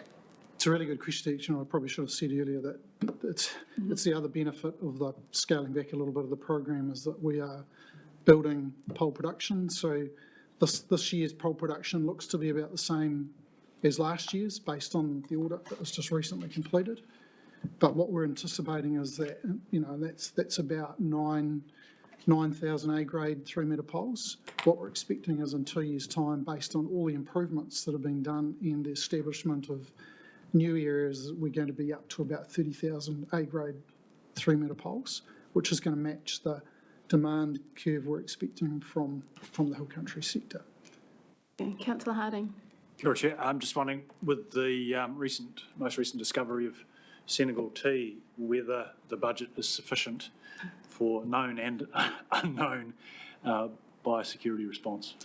Yeah, look, again, another good question. And in terms of the unknown, really, really difficult to give you a comprehensive answer on that because, literally we could have an incursion tomorrow of a plant or animal pest or an insect that we hadn't anticipated. And it's very difficult to plan and manage and budget for that. What I would say is that the biosecurity budgets now are very finely poised for us to manage the alligator weeds, Senegal tea, all of the things that we have to keep moving. It's forced a very rigorous and focused examination of all the programs to ensure that we're doing the right things in the right places. But if we have another major incursion, I'll be back to the table asking you what you would like to do in response to that, because I don't have the ability to cut anything out to respond to that. Could I, just as something, could I maybe just ask the Chief Executive whether he feels he has the flexibility or the mechanisms outside of the LTP settings that we're being offered here to cope with that uncertainty? Yes, and that I would expect, as Mr Maxwell said, to come back to council to say, hey, we've got an incursion, this is the level of risk associated with that incursion. Here are some choices about where we might either divert funding for, or essentially we would go over budget to deal with it at the time. Thank you. Councillor Williams. Yeah, look, thank you. I just want to ask this question in fairness to the staff. It was put to us by the Tukituki Land Care Group that in effect we're a culture of no. And so the question is, are we a culture of no? There were some schemes that were put to us, which on the face of it looked very reasonable and sensible, and all we could get was no or no answer. So what do you say to all of that? Are we working constructively with the most important people in our catchments, the catchment collectives, or not? Look, I met with the Tukituki Land Care Collective executive last week and had that very conversation. I would say that by and large we are a culture of yes, but. So that's what we try to encourage, is that there's always a yes, we're here to help and we want to work with you to find a solution, but it could be hard, it could be simple, or there could be some obstacles we have to overcome. That's the culture we're trying to embed into the way we're working. Will we get it right every time? Probably not, but that's generally the direction that I'm, in the culture I'm trying to instill in staff. Thank you. If there are no further questions, we move to the recommendations, which are on page 59, 1, 2, 3, and straightforward. We have options either in 4 or 5. Option A being our preferred option to reduce and then bring the funding back up over year 3 for both erosion control, biosecurity and biodiversity, or option B, which is to continue and reinstate at pre-cyclone levels. Yes, Councillor Sears. Thank you, Chair. I'd be happy to look at moving 4.1 and 5.2. Okay, do we have a seconder for that? That is, in case anyone's wondering, reducing the funding through the erosion control scheme as proposed, but reinstating biodiversity and biosecurity programs to pre-cyclone levels. Although, when I talk, I could strip out a little bit that we might be able to take pieces of that. Okay. I just get a seconder for that initial. Thank you, Councillor Rodley. Councillor Sears. Thank you. As Mr Maxwell described, the erosion control scheme really relies on farmers being ready to implement and plant their poles, and it's not possible on heavily slipped land that's still moving. It's also not possible if you're running 6 k's of new fence lines because you've lost those in the, if you've lost those in the cyclone. There's certainly different priorities, and we do have a shortage of poles. So there's a lot of reasons why slowing this program down makes sense practically, and with the intention that we move into heavier work in the out years. The problem I have with the biosecurity and biodiversity program, and many of our submitters do as well, is that actually, Chair, you were away at our Environment and Integrated Catchments Committee meeting last week. We have already stripped money out of our possum monitoring program to invest money in our clean-up of alligator weed. Later in the papers, I see another proposal to slow down possum subsidies, bait subsidies. I feel like we're making the cuts out of the wrong places. If we feel that reinstating both biosecurity and biodiversity programs to pre-cyclone levels is too far or too expensive for what councillors are willing to go to, I am going to fight for the absolute minimum that we reinstate the priority ecosystem funding to ensure that we can do as much of that work as we can. It's the one thing we can do to hold on to protecting what little biodiversity is there. I just can't vote to be slowing that down. Okay, so just clarification, stripping out the prioritisation. Well, what does that figure look like? Because we don't have that in front of us. We don't. No, we don't. Exactly. No. Well, Okay. would we be able to get some clarity of the additional 1.9% this would add? Yeah. How's that made up with the 3 things of the enhancement program, the ecosystem program and the biosecurity program? Do we have those figures? We'll have to come back to you on that. It's about 720,000 in the bio space. So that's, okay. But I'm not sure of the breakdown. We'll have to have a look at that. I think the predominance, is out of the PE and the community fund, and the rest in biosecurity, but we'll just have to do that work. Sorry, I don't have that to hand. Okay, well, we'll just carry on until we get that detail. Councillor Roadley? Thank you, Chair. This is counterintuitive, I know, for many of our community who are listening. This is literally our strategic goal. This is our reason for living in this organisation. However, this is actually an absolute excellent example of how we are listening to our community. And whilst it does seem counterintuitive, this is being pragmatic and actioning what our farmers are saying. Our farmers are not in a position to progress at pace. The poles, the erosion control equipment is not there. However, I was delayed on my travel down by our staff who, on their trailers, were laden with poles going out onto our land. So the program does continue. It does continue to do in the places where the farmers can do it. So this is an excellent example of that. Re the biodiversity and the biosecurity funding. This is literally our core business. This is stay in your lane. This is what our community are telling us that we need to be doing. So I'm very happy to endorse continuing this part of our program. Okay, thank you. Speakers, Councillor Curtin. Sorry, but I will put a 5-minute. Yeah. Really? Oh, Yes, last. just. Madam Chair, I'm greatly drawn and appreciate the position of my colleagues on this, and had noted myself, talk about core business. We're a signatory to the Hawke's Bay Biodiversity Strategy, and staff really making a point here, in my view, acknowledge that reducing priority ecosystem program budget will result in fewer ecosystems and the indigenous species living within them. So we can't argue whatsoever with where biodiversity fits in our program. But, I think there was a but there somewhere, I am reluctant to go along with an $800,000 contribution or recommitment at that level when we've got a bid on the table later in the day from Biodiversity Hawke's Bay. And I just wondered whether if we're going to make this appropriation, we ought to think seriously about where we place it.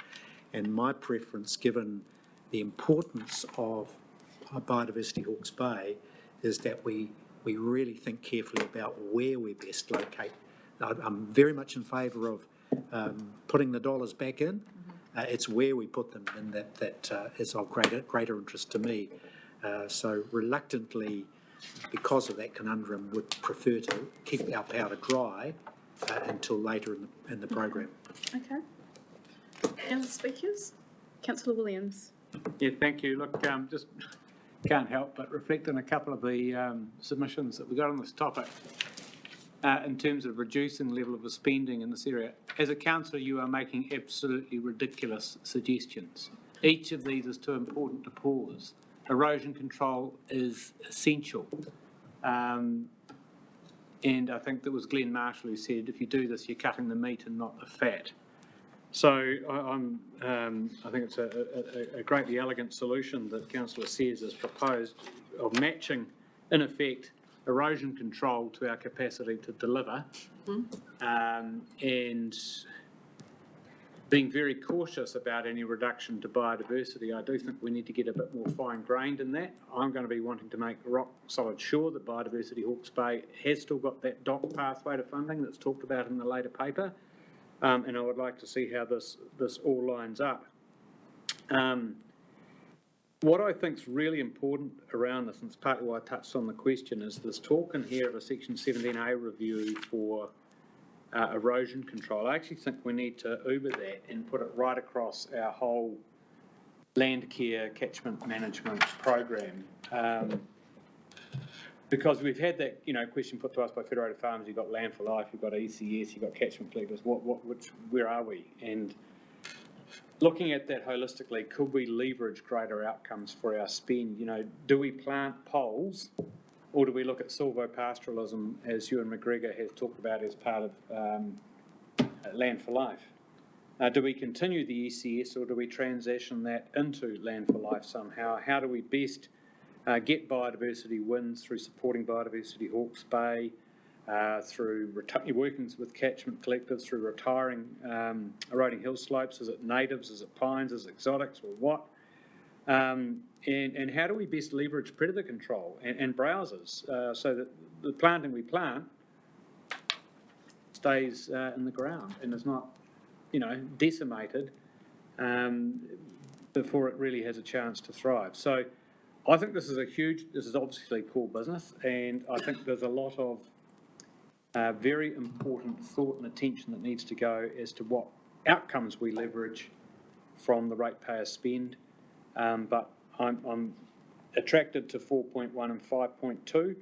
I'm noticing that number up there is getting bigger and bigger. I didn't want to take a cent out of this in supporting sustainable homes, and I don't think I did. But I would like to understand if we are going to have 5.2, I would have thought we're actually best to focus that on biosecurity rather than the PEP. The PEP, the paper is saying, yes, fewer ecosystems will be protected, but the scheme won't fail, right?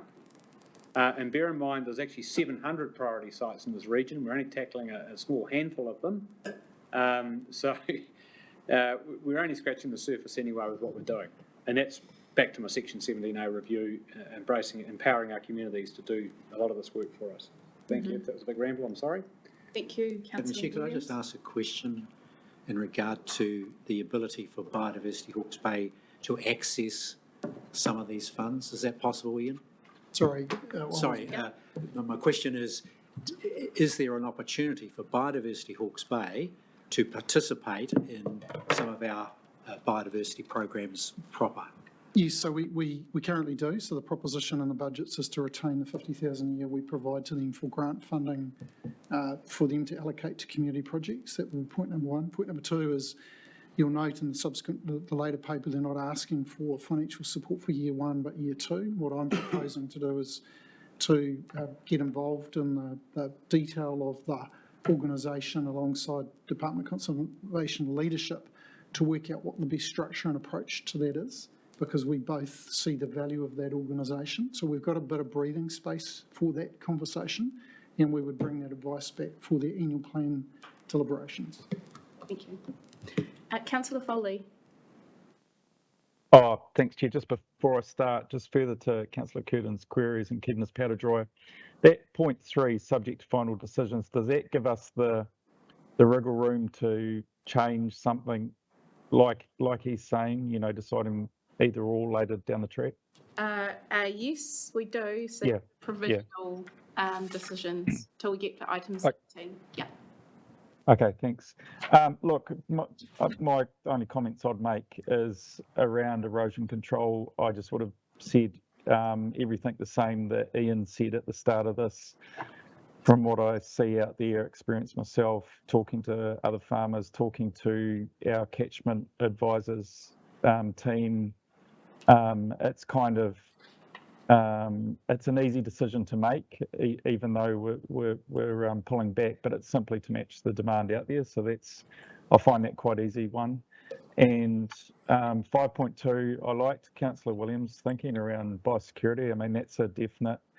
If we start to pull back and fail on biosecurity, it's not like you just don't plant a tree this year, plant it next year, but you actually go backwards with potentially losing biodiversity through pests and things. So I would definitely support biosecurity. If we can, split out biodiversity, would consider that. Thanks. Thank you. Any further speakers? Back to the motion of Councillor Sears, second by Councillor Roadley. Are there any more comments? Otherwise, Councillor Sears, write a reply. So I'm thinking of a solution.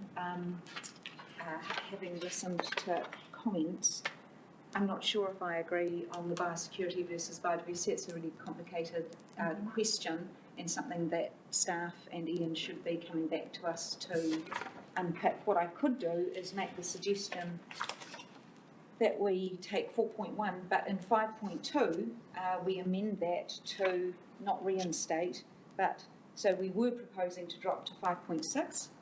The going back to reinstating was 6.4, so there's 800,000 there.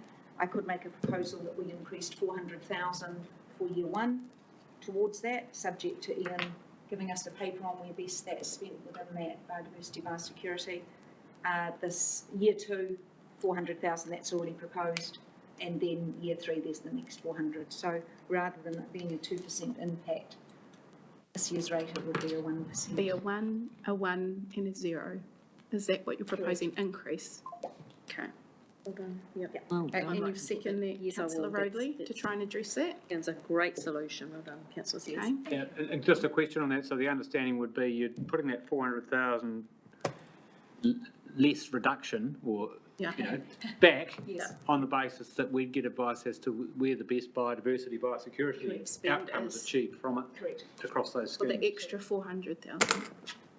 I wonder if Mr. Maxwell wants to respond to that. So what I could tell you is that the figures that we had put into this process was to strip out 100,000 of our biosecurity budget. So we'd reinstate that. The balance of the 300 in biodiversity is really your call as to appetite for increase. What we're advising you is that, I think the comment was made, the risks of taking your foot off the throat of biosecurity problems is real and everyday matters.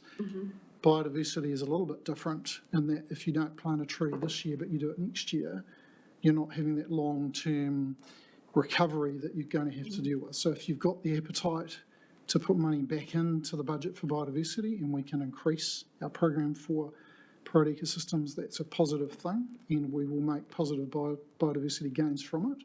It's just your judgment and your balancing your costs and your rate increases that you have to consider. Yeah, but you can come back to us with those suggestions, pros and cons. If you want more detail on that, I can. On how we best spend that 400. How we best spend that, yeah.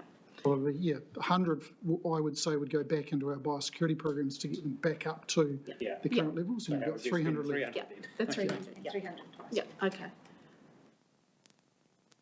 Is this your last comment? I was just going to ask Ian a question, if that's all right. Can I do that? Yes, yes. Very quick.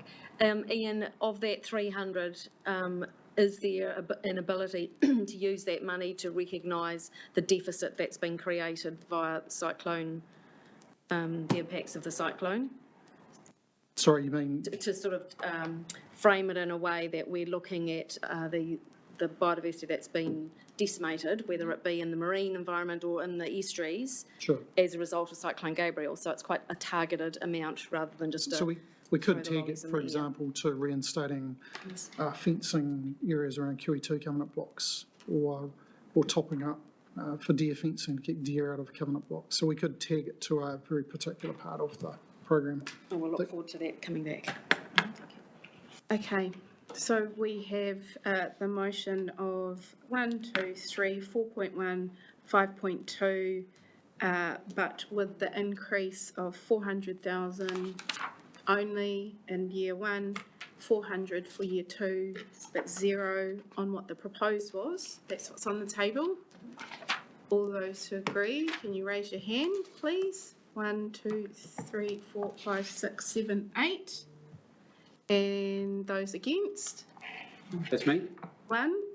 Sorry, Mr. Curtin. Sorry, no, I was half asleep. Wait, did you agree? Yes, I did. You did, okay. Councillor Van Beek against. Thank you. And that passed, thank you. We move on to regional parks and Te Mata Park funding. If you can please head to your run sheet, there's a more simpler suite of recommendations that actually divides out probably where we want to go in terms of submitters and the issues that they shared with us. So you'll see on that run sheet, point 11. Will, do you have that with you? Send it through. Desi emailed it to you. You'll see there in the third point that we have option A, what was proposed, but it's clearer and made more simple to understand, or agrees to status quo option B. Okay. So we will have Chris introduce us, thank you, and then we'll do the one question and then move on to the motion. Thank you. Okay, so this is pretty simple, but it's a little bit more widespread than just regional parks. So what we consulted on was a 20% reduction in the maintenance of regional parks, which is around $200,000. So there will be some reduction in level of service. We're not going to say we can deliver the same level of service for 20% less. There was the notion to stop our annual contribution to Te Mata Park Trust, but also to defer our capital contributions towards the Ahuriri Regional Park, but we would continue the $100,000 of funding per annum to help facilitate the joint committee to work on that park. That would defer development of the Wairoa Regional Park, and that's so that we can focus on the flood resilience work for Wairoa, and defer all new capital works on cycleways apart from 50,000. So there was, to summarise the feedback, there were two main themes. One was to the importance of regional parks for communities, and the second part was about retaining the funding for the Te Mata Peak Trust. Quite a strong campaign about retaining that funding. So there's a bit of discussion around that. In the paper, if there was a view to retain the Te Mata Peak funding, that equates to 0.3%. So it's quite a small slice of funding overall. So I think with that, happy to answer any questions while there's some discussion, Chair. Thank you, Chris. Question, Councillor Williams. Yeah, look, on this more nuanced model that Councillor Sears has introduced into my thinking, reflecting it, although it occurred to me earlier, what would it look like for our rates increase if we were to keep the 20% reduction in our park maintenance, but put back on the table the 120,000 for Tamata? And the only reason that I conceptually float that is that it was impressed on us that they can leverage a hell of a lot more spades on ground, boots on tracks, with funding for Tamata Park than we can within our own regional parks just using our own staff. So what would the rates increase be if we reduced the 20% in our own parks and everything else in there, but put Tamata Park Trust back in? If we added in the 200,000, that'd be about 0.5%. That's 120,000. 123, it's So 0.3. It's 0.3.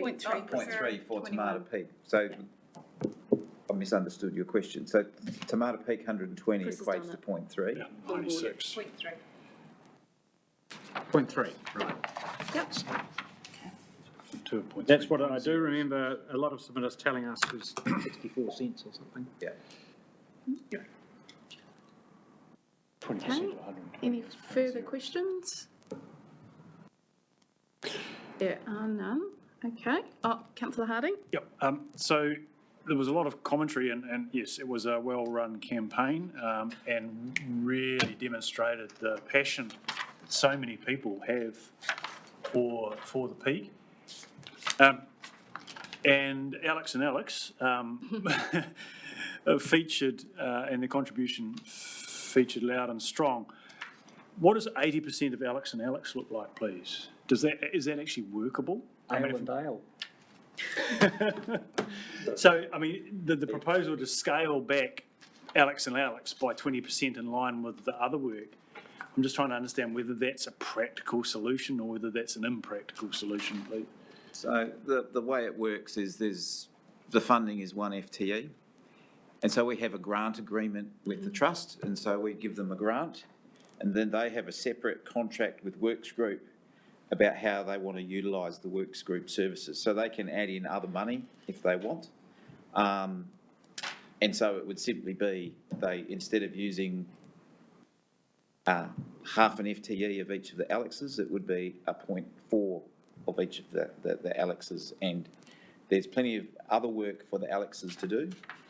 It's not like they're employed specifically for Tamata Peak. They actually do other work across the portfolio. So they'd simply cut it from, if there was a cut, to 0.8 or whatever number 4 days a is week. developed. Yeah, exactly. Thank you. Okay. Any further questions? Can I just clarify on the back of Councillor Harding? So what you're saying is currently the Alexes work 5 days a week in the park. If we cut them in line with the 20% reduction that we're proposing across all our own parks, they would be there 4 days a week instead of 5 days a week. So they're not coming, they're only just not coming one day.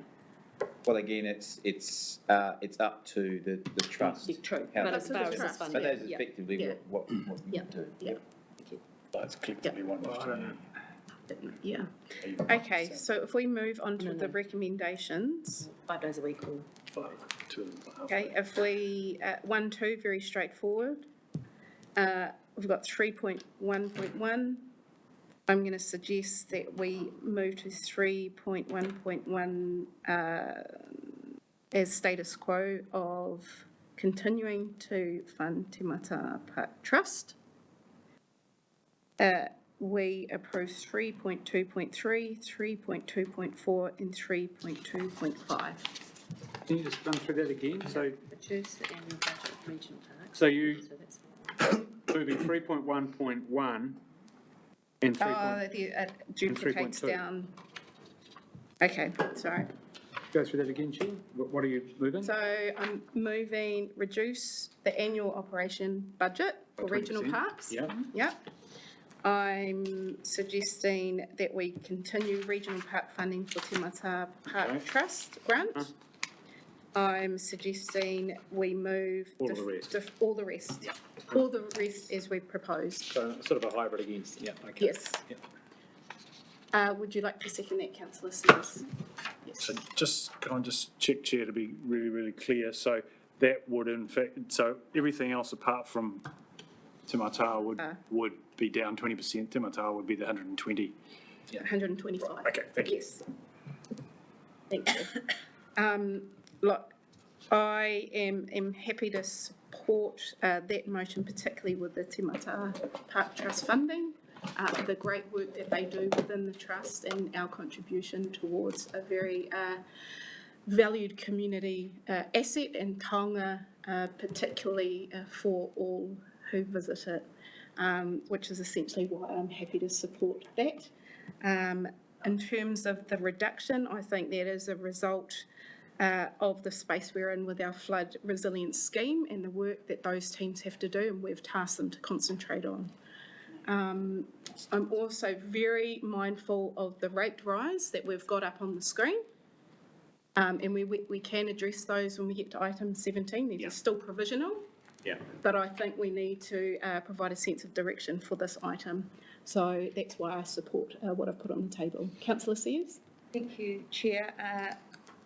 I'm supporting it really because Te Mata Park do all the work that's important to us way cheaper because they do it with volunteers, and they're leveraging, as Councillor McIntosh mentioned, they're leveraging the money that we give them to all our outcomes. Probably, I think I kept asking them to try and give me a multiplier, but I think it must be at least 10 times, if not 20, from the work they do in terms of planting. Biodiversity outcomes, biosecurity, they're running all their own trapping programs, holding water in our landscapes, holding water in our soils. They're really doing all the work we need to do for a very small contribution from us. So I'm happy to second. Thank you. Councillor Williams? Oh, sorry, Councillor Harding? Just very, very quickly, the difference between 120,000 and 80% of 120,000 is 0.06% increase. We would look silly to be nickeling and diming that on such an important asset. Thank you. Yeah, I was going to say thank you.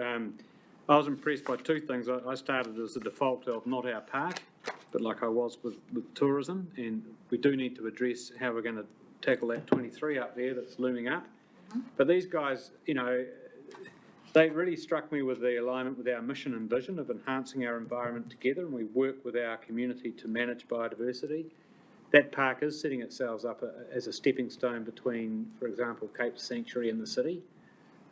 So they're doing great biodiversity work. When you think about it conceptually in terms of what I said right at the beginning, this is another exemplar of how we get more for our ratepayer spend. And that extends right across a whole range of things, catchment collectives, these guys.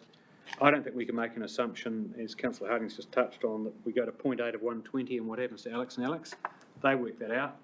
0.3%, were they not able to leverage way more for that than we can with our own regional parks, I wouldn't be able to distinguish between them and the need for 20% cuts in our parks, but there is that leverage outcome. So there you go. Thank you. Councillor McIntosh?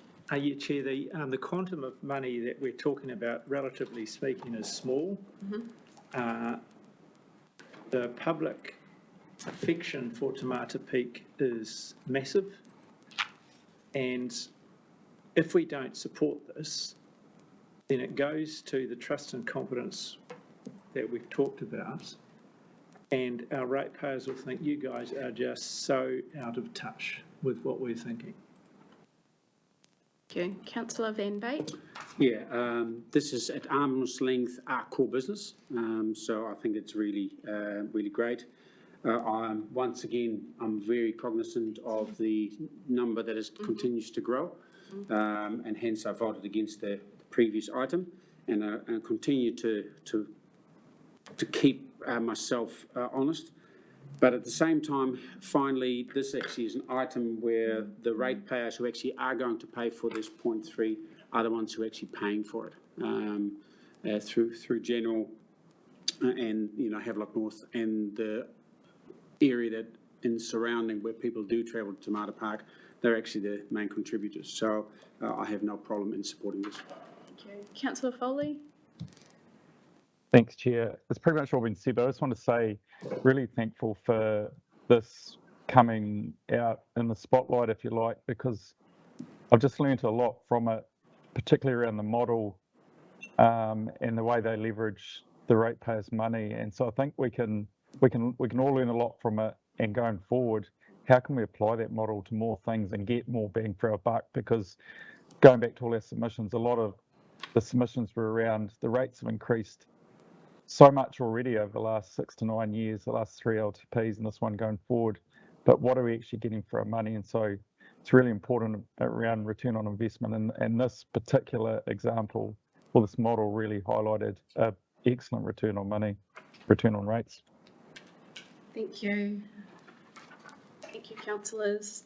Okay, so those motions are on the table. Those who agree say aye. Aye. Those against, carried. Thank you. How are we doing, team? Can we do one more? Do we want to break? One more? Okay. Infrastructure strategy, and this is you again, Chris.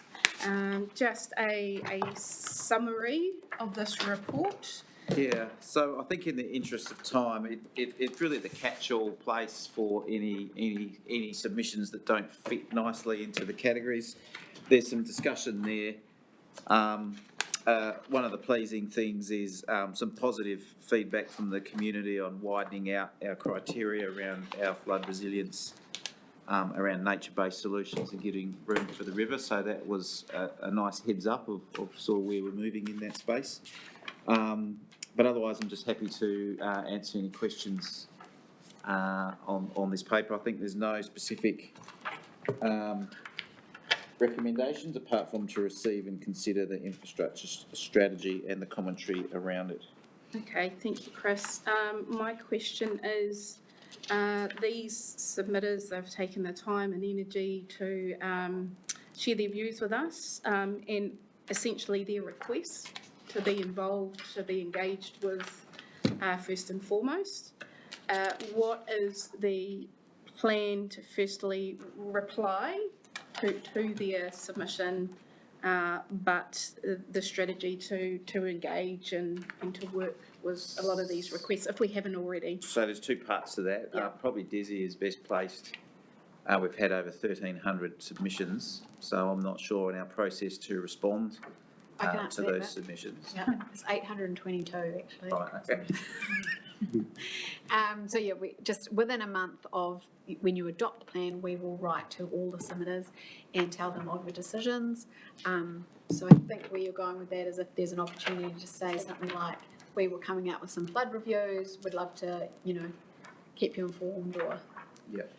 So with our ongoing flood work, we've obviously got a workshop which is currently planned on the 24th of July to take councillors through the preliminary work that Tonkin and Taylor have done from a technical perspective, but also to socialise a comms and engagement plan and help co-design a bit of a piece there about how we will engage with the community going forward. So there's a plan around that. And I guess in here there are also some requests for specific work.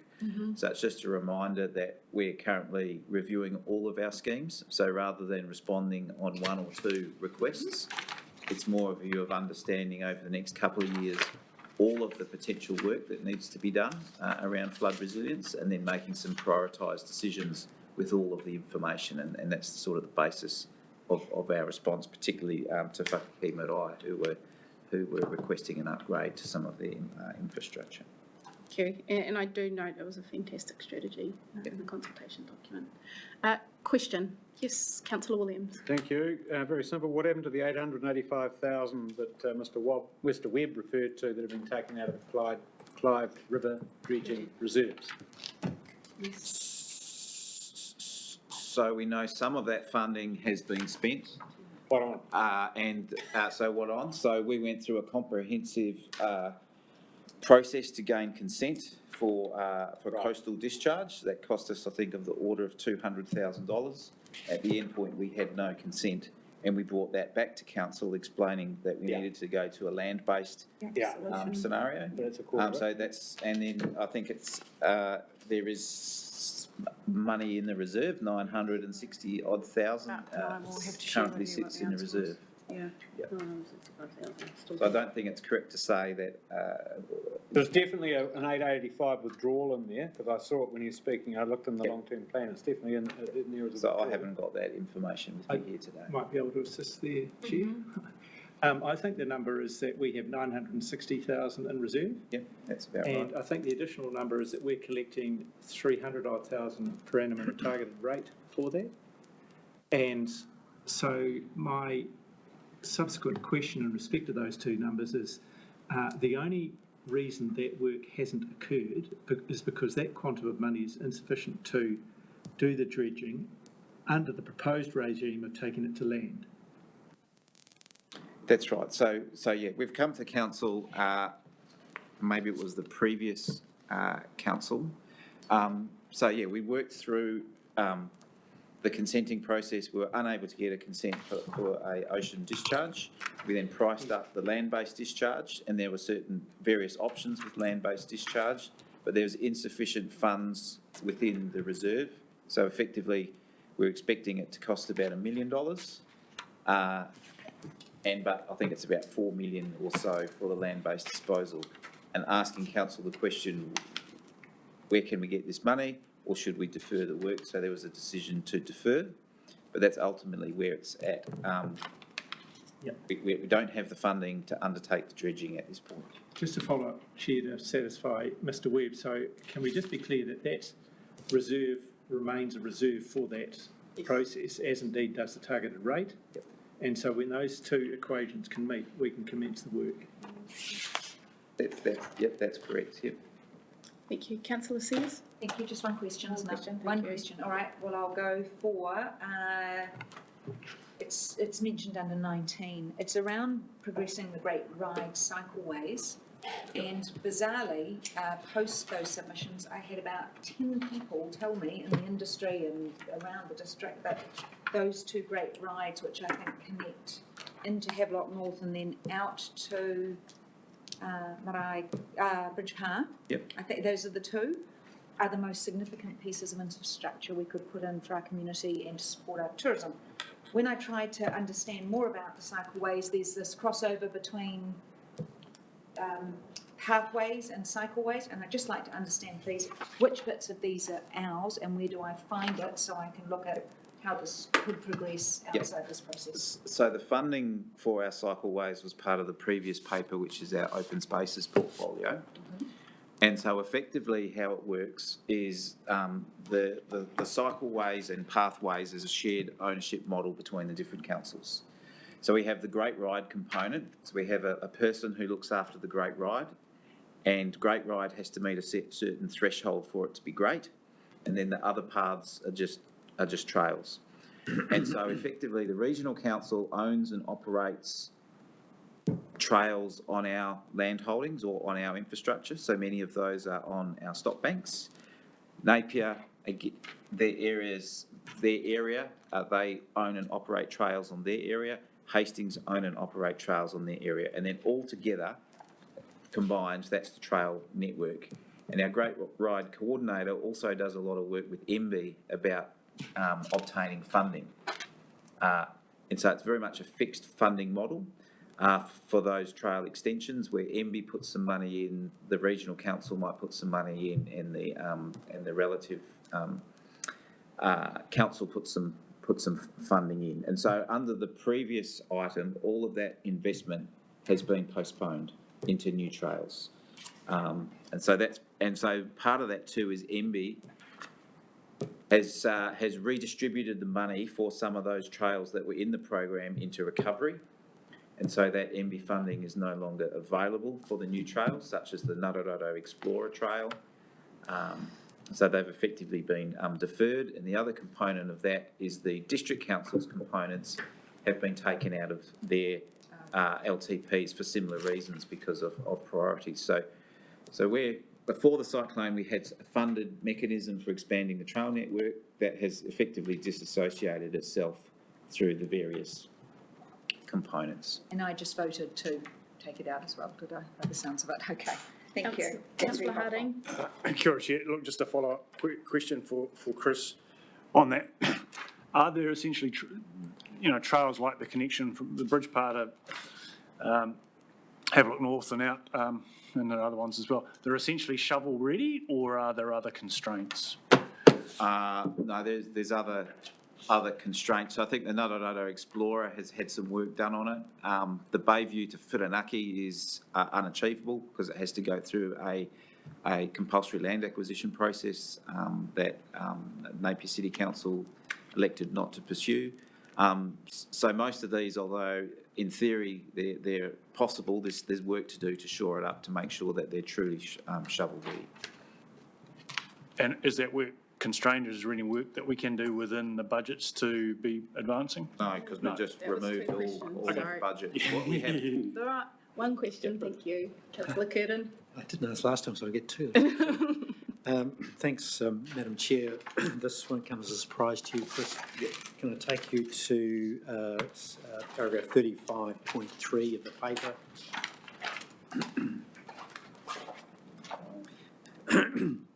Can I just also at the same time, because this particular paper is looking to either confirm or amend the infrastructure strategy. Yep. And I'm looking at page 20 of the strategy, and the best reference in it I can see is transfer of Napier Meani drainage assets to Napier City, etc. Yep. And I wondered whether we can meet the expectations of a very significant industrial group, including the regional the Napier City Council, by adding or into the commentary that we will look to incorporate secondary containment at Awatoto as a part of that that review. Is that possible that we can make good on that if submission by significant submission? What I'd say is we're working very closely with the proponents of that secondary containment. We have, so we're working very openly. So as we know, Tonkin and Taylor are doing our technical work, looking at all of our scheme requirements. And then the proponents at Awatoto were using a different technical team. So we've actually put those technical teams together. I think it would be premature to select a specific component of our future investment in our whole network and put that in our infrastructure strategy right now. Sure, I think we're working very closely with them.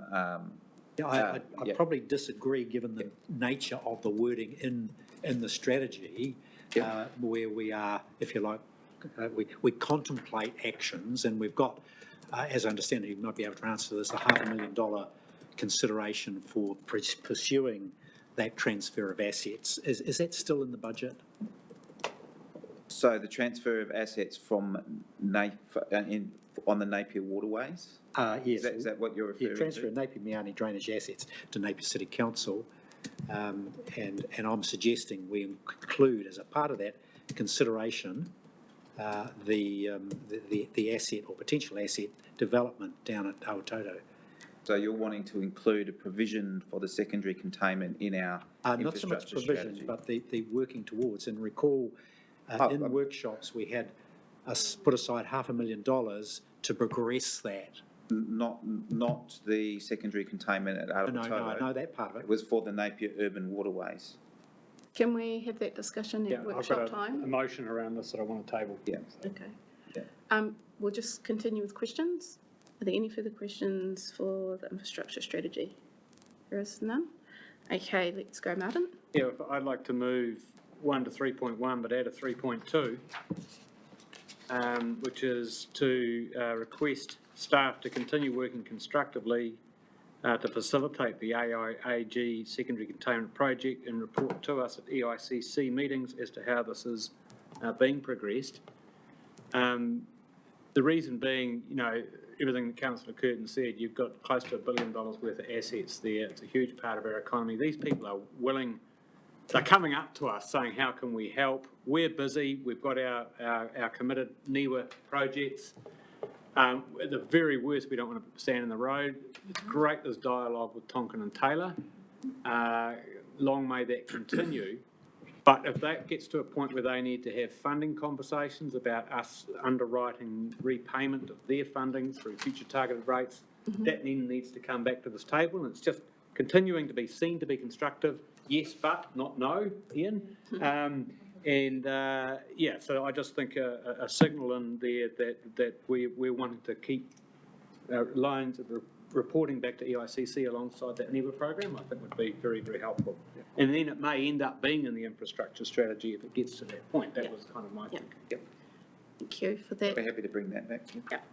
So can we have a seconder for that? Seconded. Councillor Curtin. You've shared enough, Yes, I have. councillor? You've shared enough, councillor. Any other speakers? There are none. All those who agree say aye. Aye. Those against, carried. Thank you.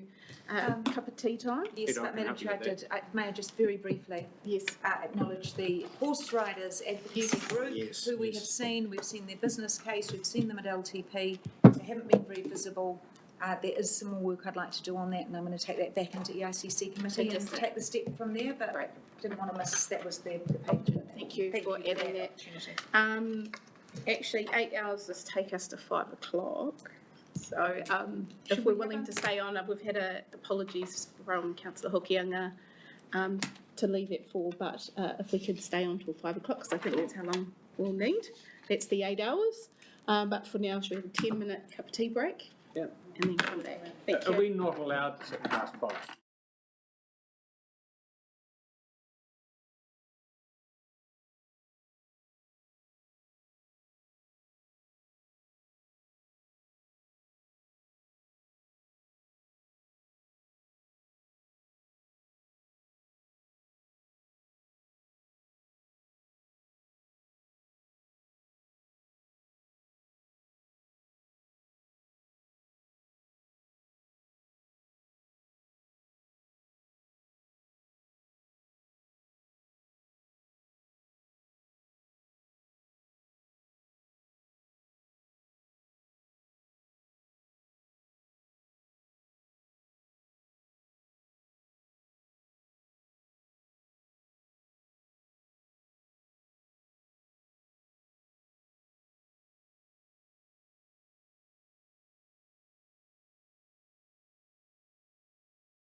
Esteemed financial assistance, Nick. Through you, Chair, we're going to do these in two parts. Firstly, I'm going to ask Te Wairama to comment on a request for funding via the Māori Committee, and in particular through Māori, and then Ian to talk about Hawke's Bay Future Farming Trust and Biodiversity Hawke's Bay. Kia ora. Tēnā koutou councillors. Points 5 and 6 of the paper direct us to a letter received by Mare Apatu through a submission or a paper that he raised at the Māori Committee meeting in March 2024. If I can just comment to say that there is no budget to fund this request. However, within the Māori Partnerships Work Programme budget, there is funding available for investigating mātauranga Māori integration projects and programs. At this stage, we are engaged with Kawaka Limited and Kawea Law Consultancy to deliver a mātauranga Māori framework for the organisation. So that has been presented to the Māori Committee, and we'll go through workshopping with the Regional Planning Committee tomorrow. And after the findings of that framework, I'll continue discussion with Te Sai Whenua Heretonga about the request. Thank you. Te Wairama, any questions on that request? Sounds like a good solution you've come up with. Councillor Sears? It just says in, kia ora, Te Wairama. It just says in 5, continued, for continued work. So have we been funding this program up until now for the Tawhinua? If I might be able to turn to Ian, I'm aware that there was an initial funding made some years ago. Correct, through your chair. I think it was policy 17 in the new Tuki plan required council to partner with mana whenua in the creation of a mātauranga framework. So we invested, and I think off the top of my head, about $500,000 into that over a number of years to create a framework. And I think this request is for a continuance of that work that was initially funded. Thank you. Seems like a good solution. Yeah. Thank you. And then Ian.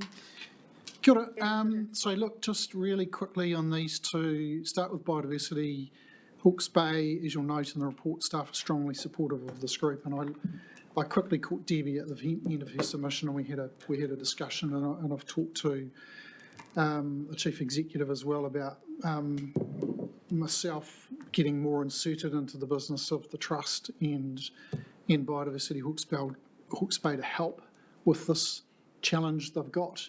Equally, Department of Conservation leadership are also very, very keen to do that as well, because we collectively see the value of this group and the need for its existence.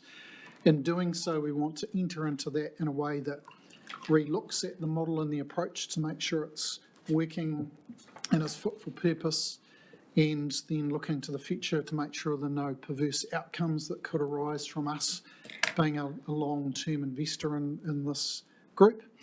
And then we would bring back to you, as I've said earlier, in the annual plan process, advice on what that would look like and how we would go about it. And as noted, we are going to continue, or proposing to continue, our highly successful $50,000 a year contribution towards those community grants, which was well received. So that's the proposition there.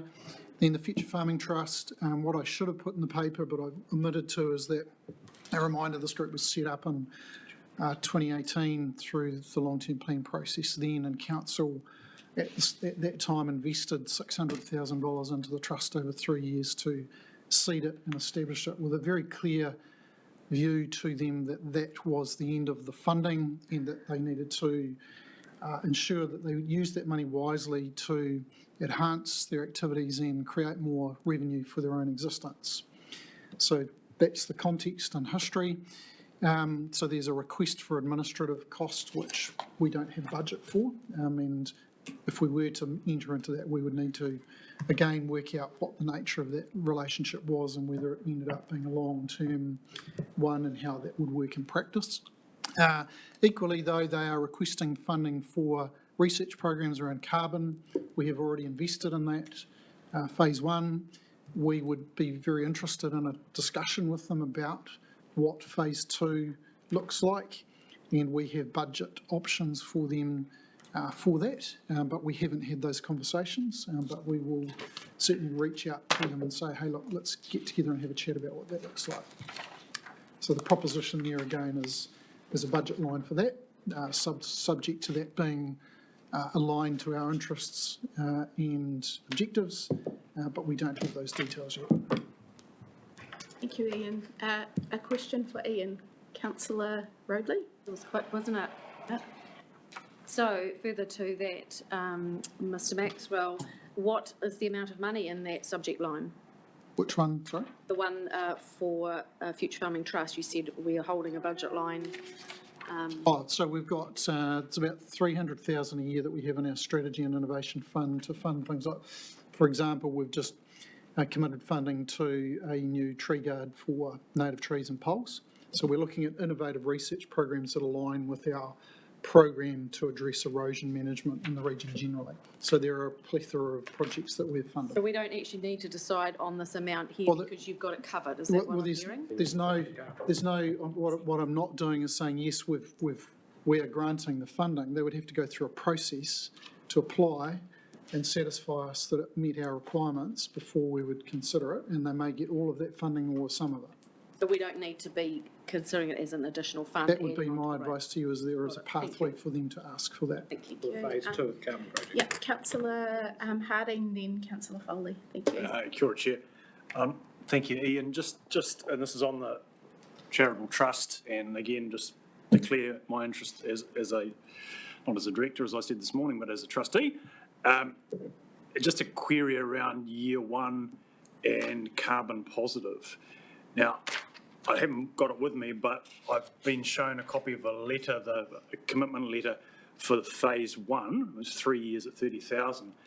And I just think that that third year actually spills into year 1 of the LTP. It does. Yeah, so you, right, that's fine. Yeah. Thank you. Councillor Foley?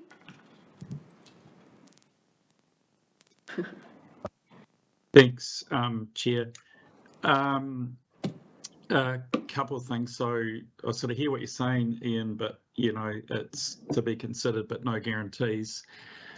There's a few papers gone before us where staff have noted the alignment of whatever the topic is to our core values. Considering this request is mostly about soil carbon and the benefits that produces, such as water retention, which fits with our water security program, fits with far better nutrient absorption versus nutrient leaching into waterways, so fits with our water quality programs. Soil retention, generally soil carbon farming has, you know, more, I guess, coverage on top and deeper root systems, so it fits with our erosion problem. Thriving home for microbiology in the soil system. Carbon retention, which fits with climate change issues.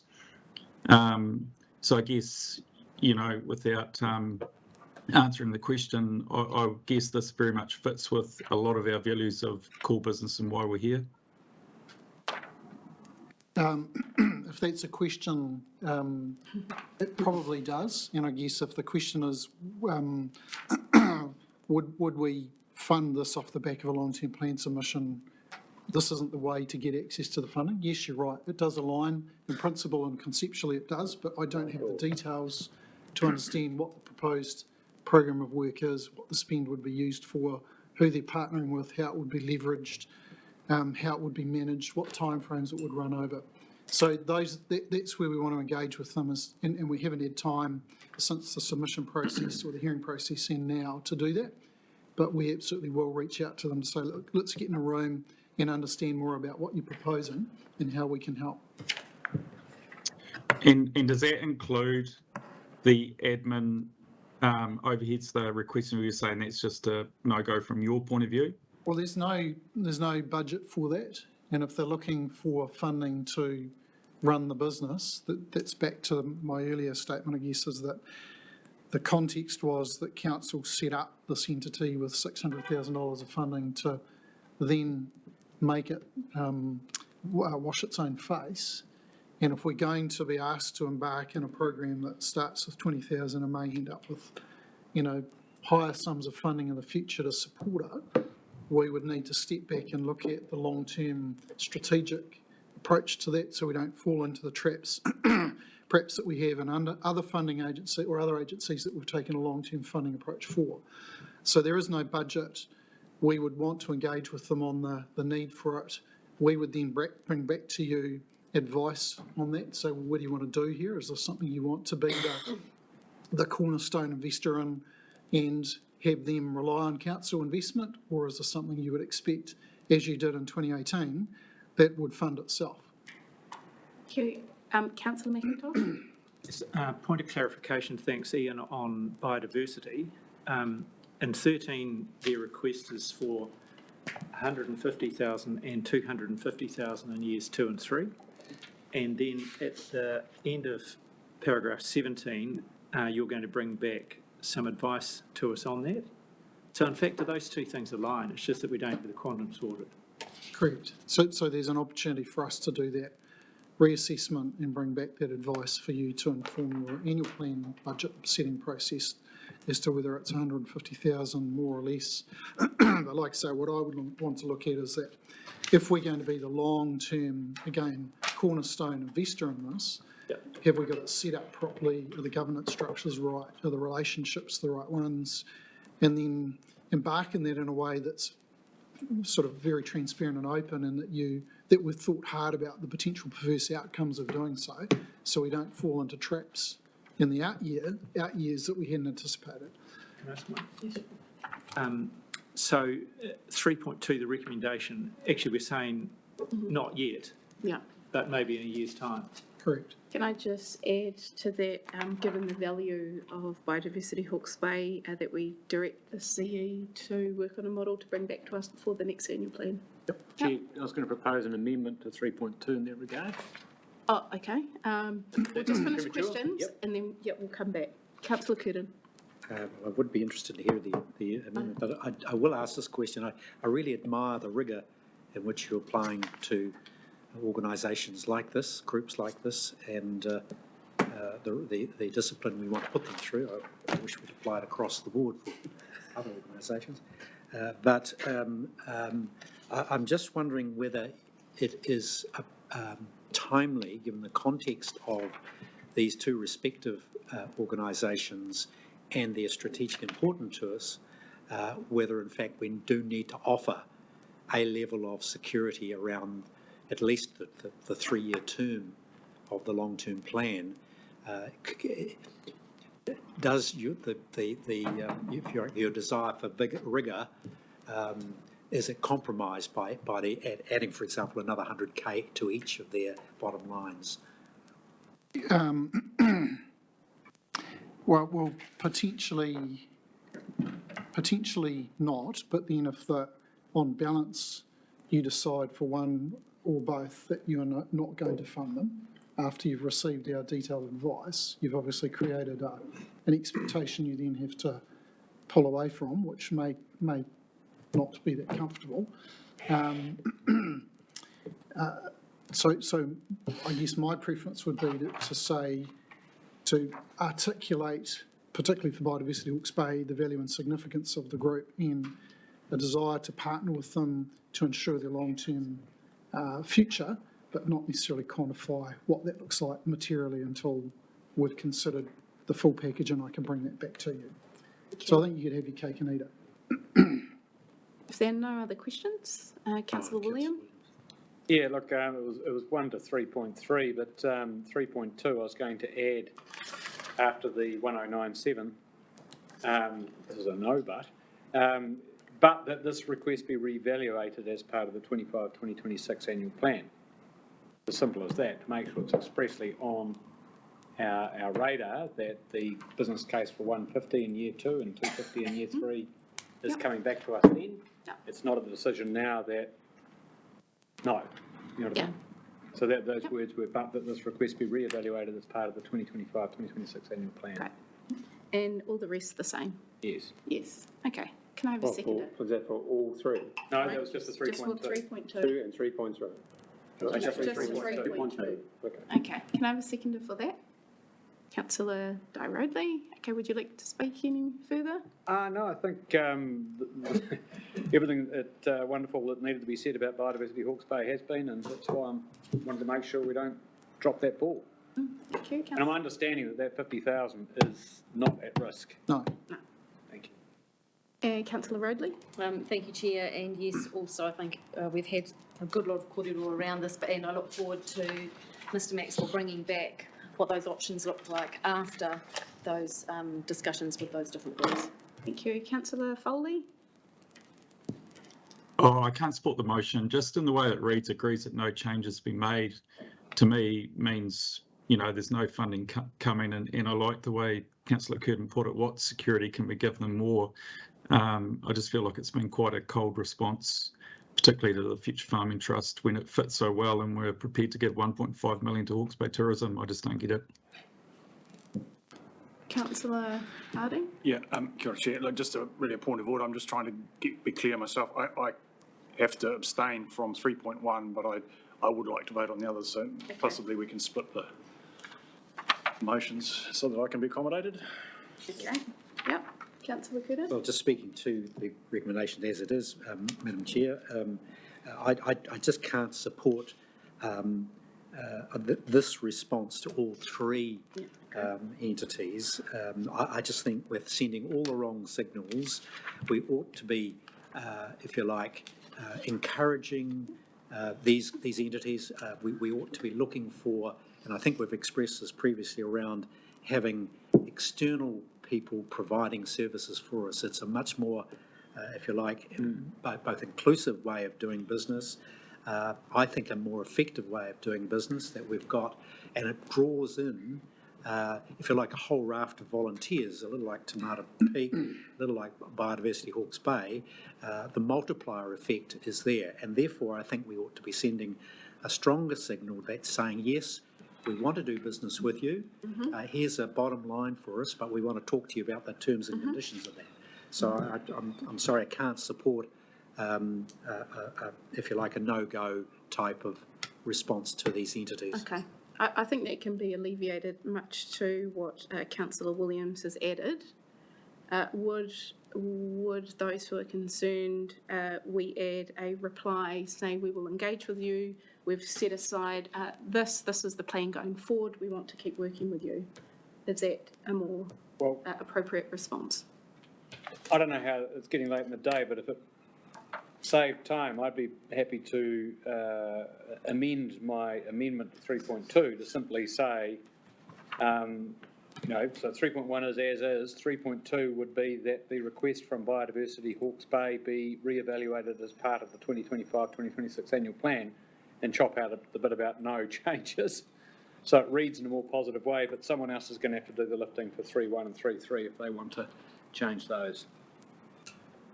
I'm happy to frame that instead of there's no in it, it's just a see you next year.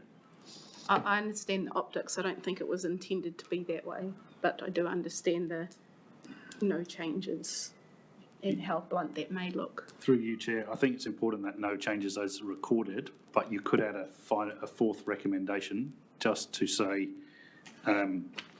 Council notes the value of all of these organisations in the work they do, and directs through me staff to keep engaging with them in advance of the next annual plan. Something like that. Yeah. Thank you. Thank you for adding that. If you're happy, Councillor Williams and Councillor Rodley, for those additions, for that addition. Okay. All those who agree with those, please raise your hand. 1, 2, 3. Oh, sorry. Let's go just 3.2 and 3.3 for the sake of Councillor Harding. Raise your hand again. Come again? So 3.3 and 3.2, because we want to exclude, yes, great. And 3.4? And 3.4. Those against? Right, so that all passed. And then go to 3.1, which excludes Councillor Harding. Please raise your hand. And that includes 3.4 in that one as well. Okay. Yes, great. Thank you. Thank you. Those against? So, One. Councillor Foley and Councillor Curtin. Madam Chair, may I be excused and I will join. Thank you, Councillor Hokianga. Join online. Thank you. Okay, team, fees and user charges policy, item 14. Through you, Chair, I'm hoping Katrina is still with us online. she is. And we have Adrian Wright with us, our harbour master, if there's any questions about fees and charges work in relation to ports. Katrina, over to you. Hey team, okay, so proposed 2 new fees and charges for the Harbour Master function. One is a fixed charge to Napier City Council, similar to the charge that we already levy against the Port of Napier. It is for time and services given by the Harbour Master for the inner harbour. We've not received a submission from Napier City in that regard, large in part, I think, to the work that Adrian had done with Napier beforehand in agreeing that. In terms of the anchorage charges, it's all there in the report. You've already heard this before. The anchorage charges are levied against commercial operators who are at anchor waiting to come into the port or are sent out from the port to wait. It is proposed that there is a 24-hour, actually I might have that time wrong, Adrian, correct me, a grace period where the port may be at capacity, can't take a ship, asks it to go and anchor, and then comes back in, so there will be a grace period before they are charged. The charges are to enable the Hawke's Bay Regional Council to survey our anchorage area, which we are required to do to determine depths and means of anchorage in our anchorage area. For the longest ship, or for the greatest sized ship that comes into the Port of Napier, the cost to an individual ship would be at most $200 per time, which is a small fee given this scale of commercial activity we're talking. Thank you. Happy to receive questions. Thank you, Katrina, and welcome, Adrian. Thank you for joining us in the work you've done with Napier City particularly. Would you like to add any more from what Katrina has said? No, I think she pretty much covered it. Fantastic. Okay. One question. Councillor Rodley. Thank you, Katrina, and welcome, Adrian. Katrina, I note that it is us, there are those submitters who are impacted by this decision around the anchorage fee did submit that they were not happy with this, that they were surprised by it. There was an accusation that this is not done anywhere else. However, I note in the staff response that possibly isn't quite true. My question to you is, if we're looking to recoup roughly $60,000 per annum, it's going to obviously cause a fair bit of grief. I'm assuming there will be a fair administrative composition in getting those funds into the organisation. Is it worth it? Through you, Chair, absolutely, it's worth it. I don't believe that it will be a complicated system. Adrian can talk to you about how we recover those. Every ship that comes into the port is already paying for one thing or another, either to the Port of Napier or to us for dive permits or hot work permits and things of those nature. It's absolutely worth it, because otherwise it would fall to the general ratepayer to undertake or pay for the costs of surveying our anchorage. Okay. Any further questions? Councillor Williams. Yeah, thank you, Katrina. The charge we're levying is $1 per metre of length overall. Mhm. What does that mean?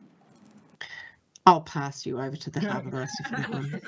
Yeah, so the length overall of the vessel is measured from basically the stern, which is the aft, the back of the vessel, up to the bow, which is the forward part of the vessel. So it's just the longest part of the vessel, really and truly. So length overall, or LOA, is that measurement. So it's $1 per meter per length overall, per day or part of a day. It's a lot of pers in there, but I'm just wondering if that word overall is helpful.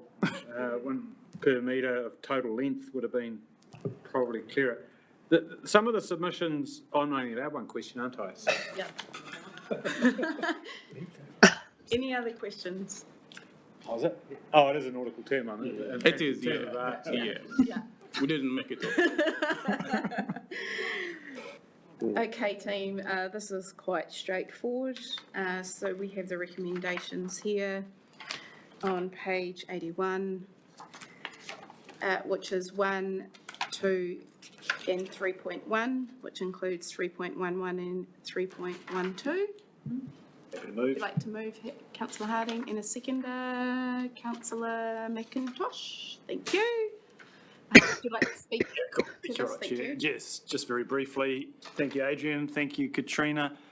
Look, I was slightly concerned when I read submissions asserting that there is no such thing anywhere else and it's going to bring us to wreck and ruin, but I think those questions have been well answered on, and that's why I'm moving it. Thank you. Thank you. Councillor McIntosh? Oh, nothing to add, Chair. Thank you. Councillor Williams? Yeah, I just had a concern that I want to clarify in the question that some of the submitters seem to be saying, so this is, I guess, speaking slightly against the motion, that they may be on their way to berth at the port and are told to get out for safety or hazard or climatic reasons or whatever, and they have to go in against their choice or will, be stuck out in the berthage area paying a charge that's really not their fault. Is there a case for some form of exception to the anchorage charge, or am I reading it wrongly? But I'm not putting that as a question, I'm just making a comment. Thank you, Chair. Okay, thank you. Should I Any respond? further comments that want to be a question? Well, I think it's a valid question, but I'm not I'll allowed jump to ask in. it. Yeah. Councillor Williams, I think it's covered in the papers with the grace period, and that when they're out at Anchorage, not through no fault of their own, be it they're seeking refuge or they've been literally displaced out of the port Okay. because of Thank you. congestion, they have that 12-hour grace period. Thank you for spotting that. Thank you for the clarification. Extra makes points. Yeah. Extra points. Did read my papers. I did too, I just didn't point out that. All those who agree, say aye. Aye. Those against, carried. Thank you, Adrian. Rates. I'm sorry, Chair. Yeah. Does the policy actually say that? Because I know paragraph 25, Right. I think my question was, and I'm getting, it's long in the day, I read that in 25, and that's what caused me to ask the question, does the policy actually say that? Levy would not apply to vessels forced to anchor due to It's safety. in there? Yep. Is it in the actual policy? Through you, Chair, it will absolutely say that in the policy. Right. And we have to provide safety at sea for those that are seeking refuge by the law. So that was my question, great. Well, if it's Thank in there, you. that's fine, thank you. Thanks, Katrina. Thanks, Adrian. You've got your 2 questions. Item 15. Working the system, eh? Item 15, through you, Chair, just takes us through remissions and postponement policies, and is a bit of a precursor to item 17. But I will ask Susie and Chris to take you through that. Vanessa. And Vanessa come to the table. Thank you. Do you want me to, so item 15, if you recall with the changes to the revenue and financing policy, there were some unintended outliers on utilities rolls that occurred significant rates increase because of that's change from LV to CV that then picked up a lot of their capital assets. Predominantly there are on the utilities rating base, we do have around 61 utility ratepayers. which we collect or anticipate just over $600,000.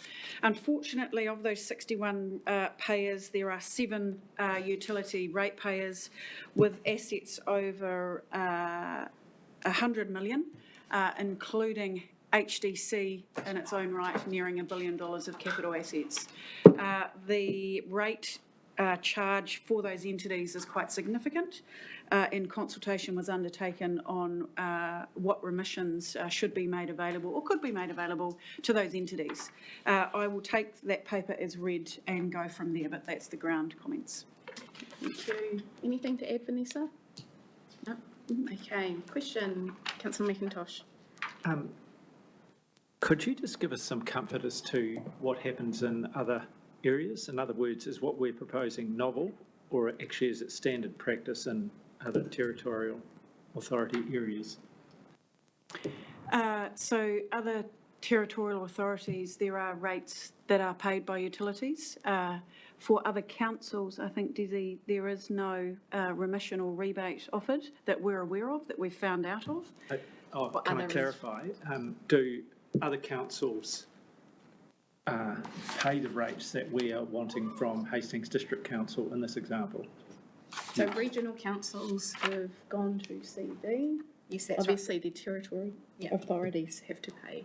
Yes, yeah, I might refer to Vanessa, but she's trawled through the policies and we couldn't see anywhere written that a regional council would remit their TA for this rate. I just want to take that back a step so that regional councils in other areas are charging this rates to their TAs. Correct. As far as we can tell. As far as we can tell, yes. Councillor Ridley. Thank you, Chair. Is there a place, so this is an issue that has arisen as a result of the Revenue and Finance CV to LV, LV to CV. Is there a place to explore taking this little piece for not the outliers, just for the district councils, given that it's going to be the same hand going into the same, a different hand going into the same pocket, to treating these on LV?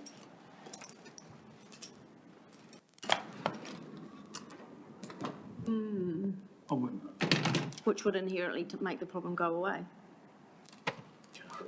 You mean through a review For next a year? review of revenue and finance policy. In the next, so we can deal with this year, but is it possible that the 4 TA, that these 4 things, a lot of head shaking, can't be treated as LV? Because I know we have some things LV and some things CV. Pretty sure, but we could always refer to Philip, but I believe even with the differential, we can't put these ones on an LV, and he's nodding, so I am correct. The general rate has to be charged on one basis. One basis. Yeah, general rate has to be charged on a capital gain. Right.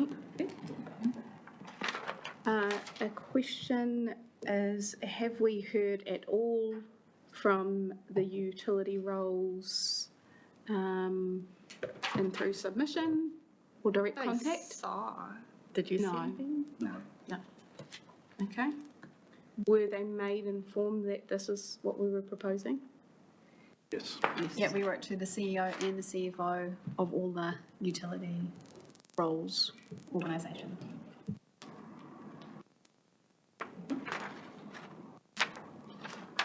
Councillor Williams. Yeah, thank you. There's a proposed motion that we do a review of I'm on the right paper, the Upper Tuki. I'm on the next paper, Chair. That's the next paper, yep. We're still on the utility roles. If there are no questions, if we move to the recommend, question? Yeah, just a Councillor question. Bentley. So was this, again, an unintended consequence that we weren't aware of when we made the change? We didn't see this in our papers, did we? Yeah, we did identify it when you made the decision. So that's when we signalled that you, as part of the LTP, would consult on a remission for the outliers. So that's why we consulted. Okay, but did we know the size of what that would mean for our TAs? At that point you did, but not during our consultation. It arose during consultation. Okay. Yeah. Okay, so if we move to the recommendations. We have we have recommendations 1 and 2. At 3 is where we head to the options that were presented. And Move 3.3, Madam Chair. 3.3. There is no, yes there is, Sorry, I'm looking at 2 different papers. 3.3 agrees to no remission. So you want to move that? Which is option A, isn't it? Yeah, option A, which agrees to no remission. Is there a seconder for that? I'll second that. Peter, second that. Would you like to speak to that, Councillor Gordon?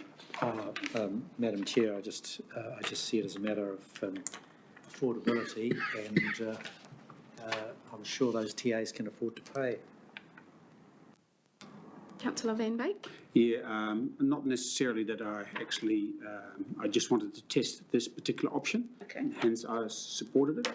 But I wouldn't mind actually seeing some values to these, to this decision compared to 3.11. Have we got some figures on this? Yep. Can we put it up on the board, please? Is it that one? Yep. That's just the TAs. It agrees to no remission. Which is option So, We're looking for some figures on what it means for each TA. So what the cost to each TA, I think. That one. Yep, the one you had, Chris. Oh, yeah. Yep. Here we go. Okay.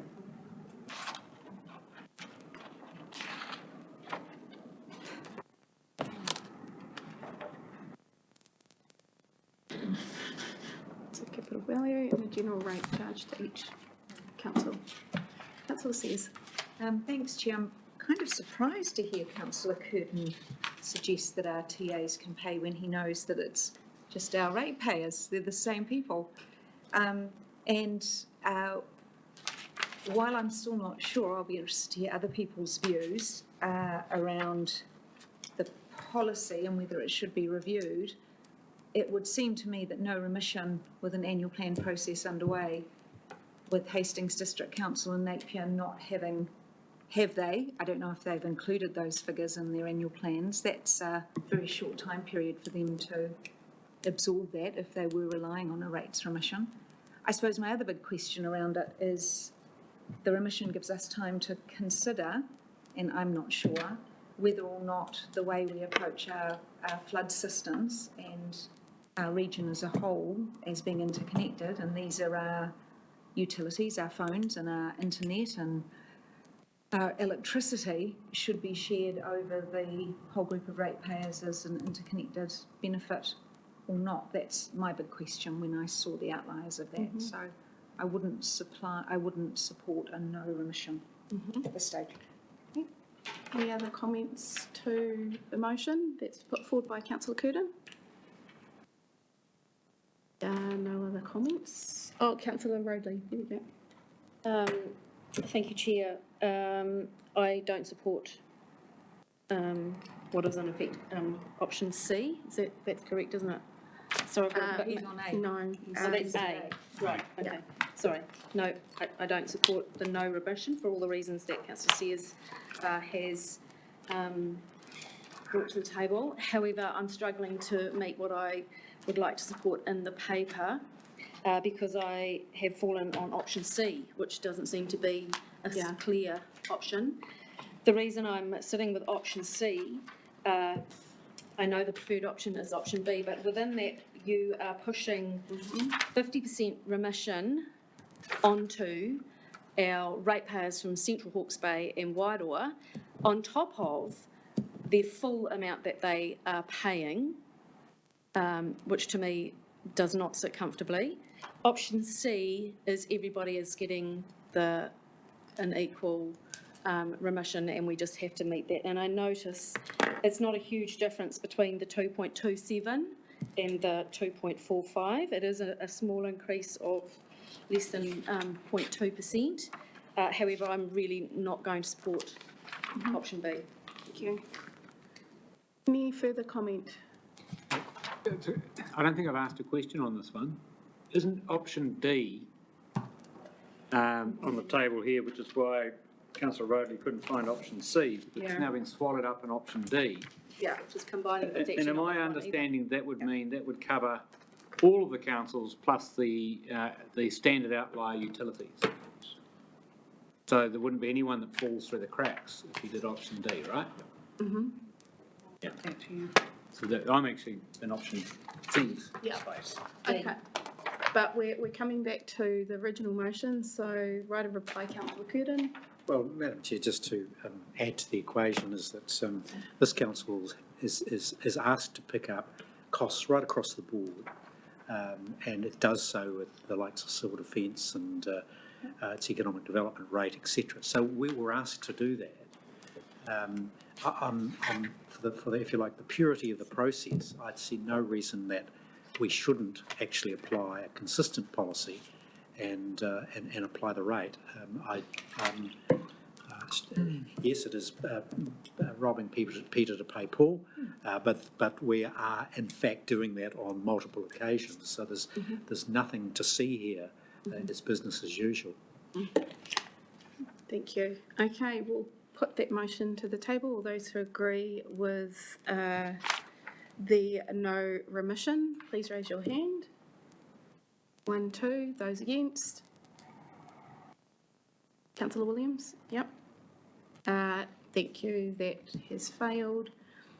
I think I will move our motion next to 1, 2, option C and 4. The reason I do that is because we heard from councils, our TA partners, through submission, asking for that transition period, given that we missed through consultation the burden they would face. They did propose that they would need time for their annual plan, year 2, to be able to budget this in. And also I just note we didn't hear from the utilities on their position. So that leaves me to support option C just for the 1 year. I'm also very supportive of what is proposed in 4, that it agrees to investigate applying a cap to the capital value for utility rolls for the general rate in future years. Can I be clear, are you supporting option C or option D? No, C. C. 1, 2, option C and number 4. Which it actually isn't one of the recommendations in the paper. Yeah, so it has been, I've picked that up as well, it's been missed in the recommendations. Because C and D has been clumped up and they haven't, You're not supporting option D? No. No, I'm supporting option C. Okay. So we probably need to put that in here as a separate item and spell out what it is. Are you moving that? I'm moving that. I'd like to second that. Thank you, councillor Rodley. Would you like to speak? Yeah, just noting the discussion prior, this recognises that this is unique to whose hand is going into our ratepayers' pocket, and that those outlying utilities do have the ability, they are quite specific to the clients that they have, they're actually quite different to the TA, so I'm happy to support option C as written in the consultation document. Councillor Sears. I am too for those reasons, but Madam Chair, I'm not supporting adding number 4, which would be essentially a review of our revenue and finance policy to look at a capital cap. I'm assuming that would be, so I'm not supporting that. So I'm supporting half of your recommendation. Okay. So we haven't had a seconder yet, Madam Chair. Has councillor Oh, did you Rodley. second it? Sorry. So if we can, I'm happy to split them out for now. 1, 2, 3 being option C for now. Are you happy with that, councillor Rodley? And leave 4 for later vote. Are you happy with that, councillor Rodley? Leave 4 taking 4 off the table again? Yeah. For a later vote. Yes. Thank you. Councillor McIntosh? Yes, I'm supportive of option C. I mean, I think I think we need to show a bit of love, really. In terms of the other territorial authorities, I mean, Hastings has been completely smashed by what's happened, and to get another potentially 400,000 without the remission, that's a big hit. It's coming out of the same pocket, but for their operation, it's not a nice signal to send. So that's my feeling on that. Okay. Any further comments? No further comments. Okay, so that's on the table. All those who agree, say aye. Aye. Oh, put your hand up, please, so we can count. This is for option C, right? Yep, this is for option C. 1, 2, 3, 4, 5, 6, 7, 8. Thank you. And those against? Councillor Curtin, recorded. Okay, can we deal with recommendation 4? I am happy to move that again if there wants to be a seconder. Would you like to speak any further, Councillor Van Beek? Yeah, I think this is a good option. We need to investigate this, especially where capital value is once again, those who are paying on capital value in general rates are picking up. There's a difference between 50%, and I think it's a good option for us to investigate in future years. Thank you. Any other speakers? Councillor Sears. A question on item 4. So, Ms. Cull, would that be a review of the policy, a decision, a consultation, and then back to change the revenue and finance policy for that to happen? Is that how that would work? Or would that be a... I think it would be a decision you would make whether to progress it further. So we would investigate it and bring it to you. Okay, and then there'd be another... Okay. There'd be another gate. To investigation. Yeah. Yep. Thank you. Councillor Harding. Kia ora, Chair. Look, I don't support the recommendation for a cap.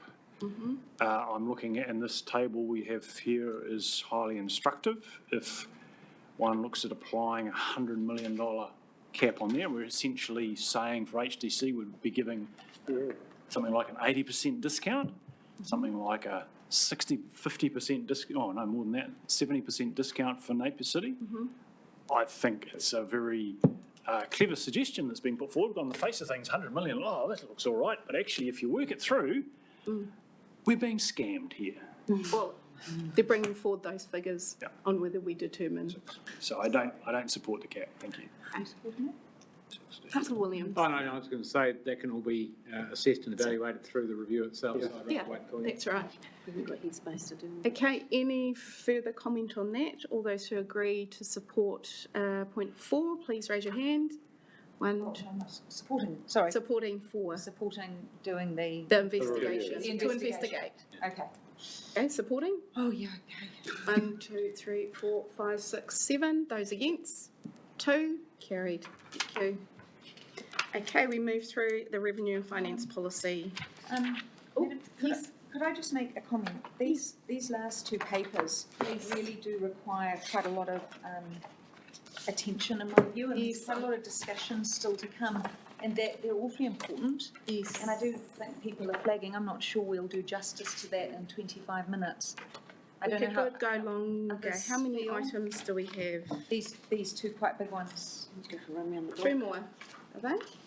2 revenue financing Yeah. and then you've got Yeah. smaller. Plus the 17, which is the biggie. Yeah, 17 It is is the biggie. big one. Yeah. So time. We've only got 2 more here, 16 and 17.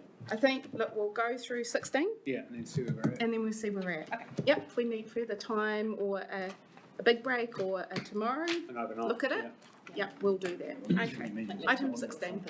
Through you, Chair, item 16, I'm going to hand to Desi to take us through with some support from Susie.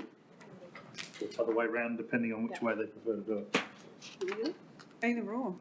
Rip into it. Okay, we've also got Philip in the room to assist if needed. So this is a catch-all paper really for all the submissions that we received on our recently reviewed revenue and financing policy.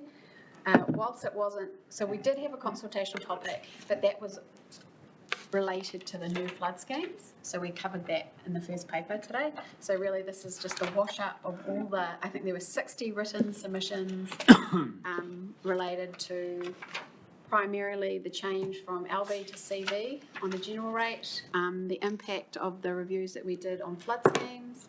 There was also a number of submitters who was talking about their own experience and they from the, I think we call it peri-urban, the lifestyle blocks.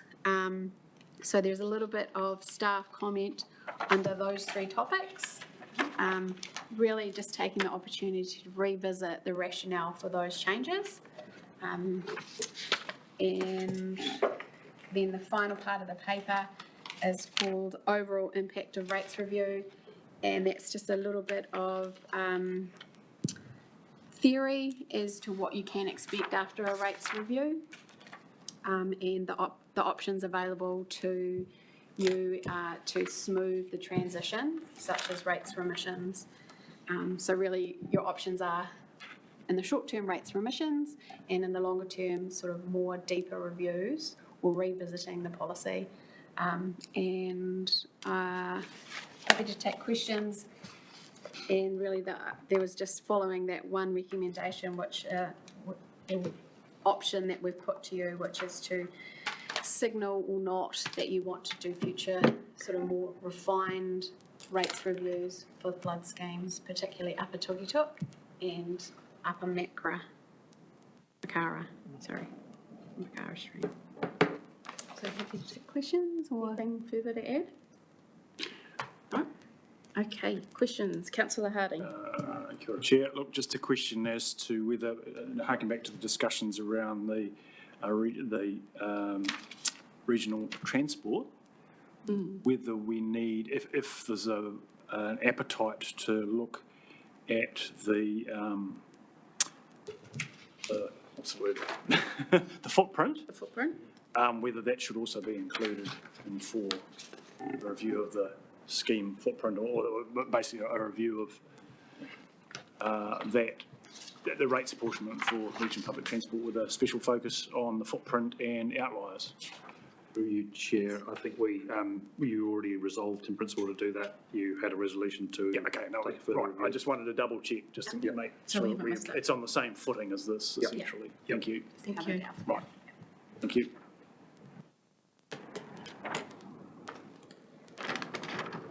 Councillor Foley, did you have any questions?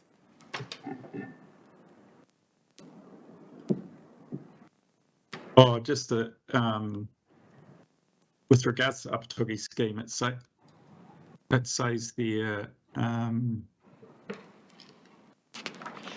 reviewing before the next LTP, which makes it sound a long way away.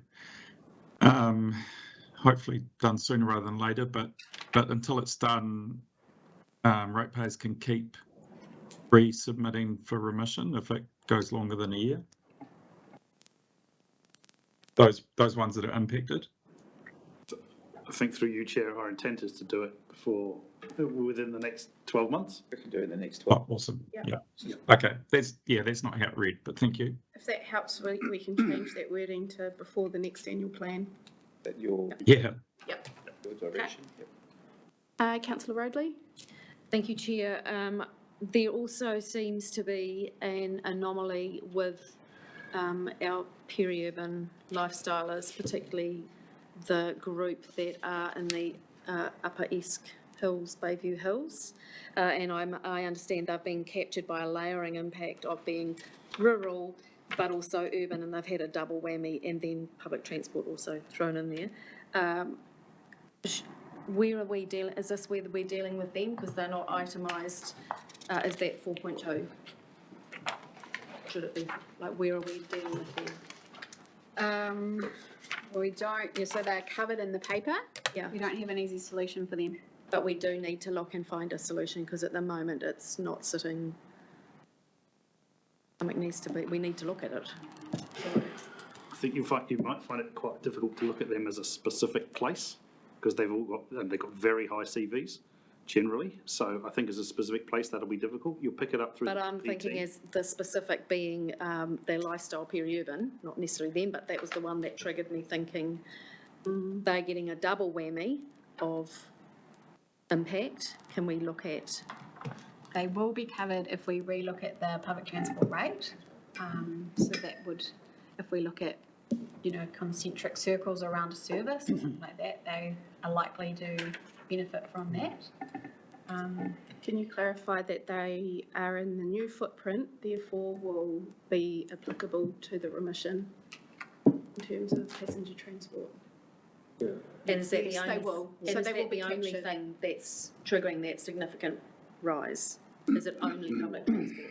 They can also apply through the hardship. The That's hardship. only just the one off, isn't it? This is about finding solutions long-term, isn't it? Yeah, although councillors continue, I don't think there's an easy answer to that.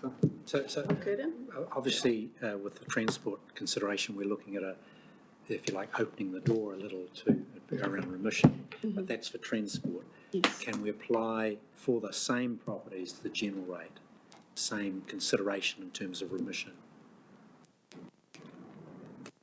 But with a hardship test. Are we likely to land on a hardship-based remission approach for transport? Not for transport. Not for transport. Can we therefore apply the same rationale for general rate for those properties, some sort of maxing out, etc.? I guess that'll be the consideration in the next paper. Yes, it is. Is it? Next paper? Yeah. Can I ask a supplementary question to do with the date in which LV and CV becomes, I guess it was upon adoption of the revenue and financing policy, is there provision or opportunity to defer the application thereof for a year? I think you would have to go and you've essentially consulted a community on rate changes based on the decisions you've taken. So you would need to go back and reconsult. Yeah. The resolution said to take effect from 1st July 2024. But we have gone out to consultation. Consultation implies a response to submissions. Submissions have been received which are pointing in a direction. Can we respond to those submissions by deferral? Of the LV to CV. No, so we've said it's quite a prescriptive process that you have to go through. So, remember that took us 2 years to do. So we did consult on our revenue and financing policy, marked up policy related to new schemes. We would have to have gone out with our policy with some proposals and options and modelling. So we would have to reconsult. Councillor Williams? Yeah, look, trying to keep a distinction in my mind between immediate relief through remissions and the point that Councillor Rodley just picked up on. I see that the people in Estdale or Bayview could fall into one of two camps on remissions. The former, one is if they are above $200 on the public transport and they are new to the footprint, they're in that door. If they've got hardship, they're in that door, but we've yet to get to the hardship criteria for the remissions. So that's paper 17. Coming back to the immediate paper, which is to do with our, our addressing consequences from the RFP change. We have so far resolved to look at reviews for public transport, which might cover a UAGC option, which that group suggested. We're looking at one for the Upper Tukituki flood control scheme as per this paper that we're in now. We've looked at we're looking at one for $100 million cap on utilities for the paper that we've just addressed. And I was going to propose, and I don't know whether this is a comment or question or what, that we look at the case for a differential as part of the set of reviews. I'm wanting to add a fourth to the pot, if you like, for lifestyle and residential. And the reason I'm saying that is that I see a huge connection between commercial and industrial capital values in terms of benefits, and I equally see, although I think there's differences in the room, a greater conceptual linkage between the burdens on the system and the benefits received for intensified horticulture versus, say, a block of squash. But I'm struggling to understand in terms of impact and affordability and assumptions around affordability, how well, or whether residential or lifestyle are as good a fit. And in other words, is there a case for a more nuanced approach using differentials within our CV, given that we have seen some consequences at a scale that I don't think were in front of us when we made those decisions? So I'm wanting to put on the table in a very long-winded way of saying that could we also throw into the pot a differential for residential and lifestyle relative to the general rate CV? That's to investigate. To investigate, Yes. yeah, as part of the suite of investigations for next year. Question, Yeah, what is left? If you do that, what is left? Which group is still left? Take lifestyle is out? Rural, industrial, commercial, horticulture. And that's only on the general rates. But on rural, we already have identified that they actually have got very little CV capital value because of mainly land value. So they are not really the ones carrying the burden. Who else left to carry the burden? sure, but Are you we've speaking got that. against my suggestion, Eric? No, I'm not speaking against it. I'm just want to clarify what this really means and who it will impact. Remember, it's the impact, you know? I think just investigating it is identifying who's in and out, so that's still to come. Philip's looking for. Oh, Philip, would you like to add? I actually got a question to throw back to the councillor. The question I always have with these, the rating, we hear from these people are lifestylers, but how do we identify who are lifestylers? That's literally the $1 million question. I don't have a lifestyle, I'm a councillor. So this is a vexed problem across the country. How do you identify which properties are lifestylers versus a rural property? Do you base it purely on size? And I can show you significant problems in just basing it on size. Location potentially might be, you might have to group it. Now that requires a significant amount of work. So I think while investigating it might be an option, all I'm just alluding to is there is no simple answer to identify who are lifestylers. What about rural residential?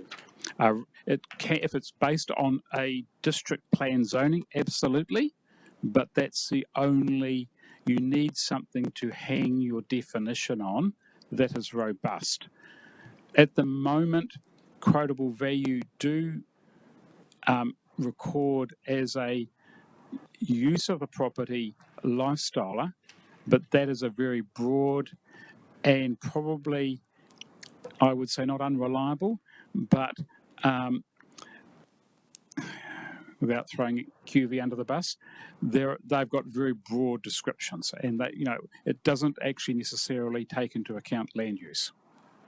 It's basically they've just grouped them in that group. Okay, that sounded problematic.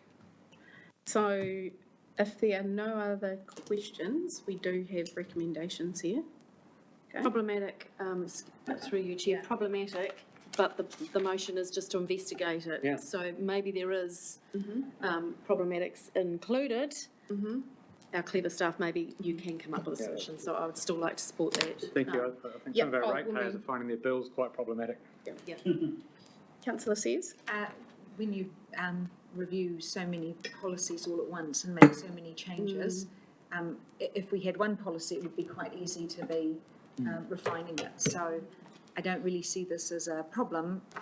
We should refine them, but it's just that we have a lot to refine. My question back to Desi is, and I think a big part of the impact on peri-urban or lifestyles, whatever you want to call them, the fact that if they were under 4 hectares, they were excluded from many of our targeted rates.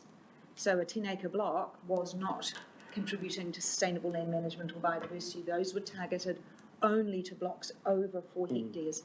I think a big part of the changes we're seeing in that peri-urban space are particularly around that. Do you think I could be right, Jessie? So on the basis of that and what you're saying, I think it is worth investigating and looking, and we may fall back to the place that Philip always took us from, which is, were they paying their fair share to start with? Should they have been contributing to this best work of biodiversity, or maybe not? Maybe that was the right setting. So that I would support that on the basis of that. Well, just sorry to pursue this, but it is important for that group of people. Can I get clarity around our approach to transport, where we're proposing a means of remission which are quite liberal? What is wrong? It occurs to me the same situation applies for the general rate for this group of properties, which happen to fall within the same space as transport generally, or they could fit into quite an area. So what I'm saying is, why would we not consider that group in the same context as transport? I think we can deal with that at item 17, councillor, through the remissions. Yeah. So we will get to it. But you still have the problem that Philip pointed out. Yeah. Yeah. So if we move to recommendations, and Martin, so we've got Martin's suggestion also in there. Can I just make, I haven't made a comment or a question yet. I've just Question, yep. tried to add. Okay. So I'd like to make a comment. It's quite clear that the submitters have a real problem with the unintended consequences to move from land value to capital value. And I continue to have the same issue with that. There's so many unintended consequences that have come out of that. And on top of that, having a 19.6, let's hope it's 19.6, will be even better if it's lower. And I still struggle with it, and so are my ratepayers. And I'll give you one example, and this is a comment in relation to why I believe our submitters are making the point that they are.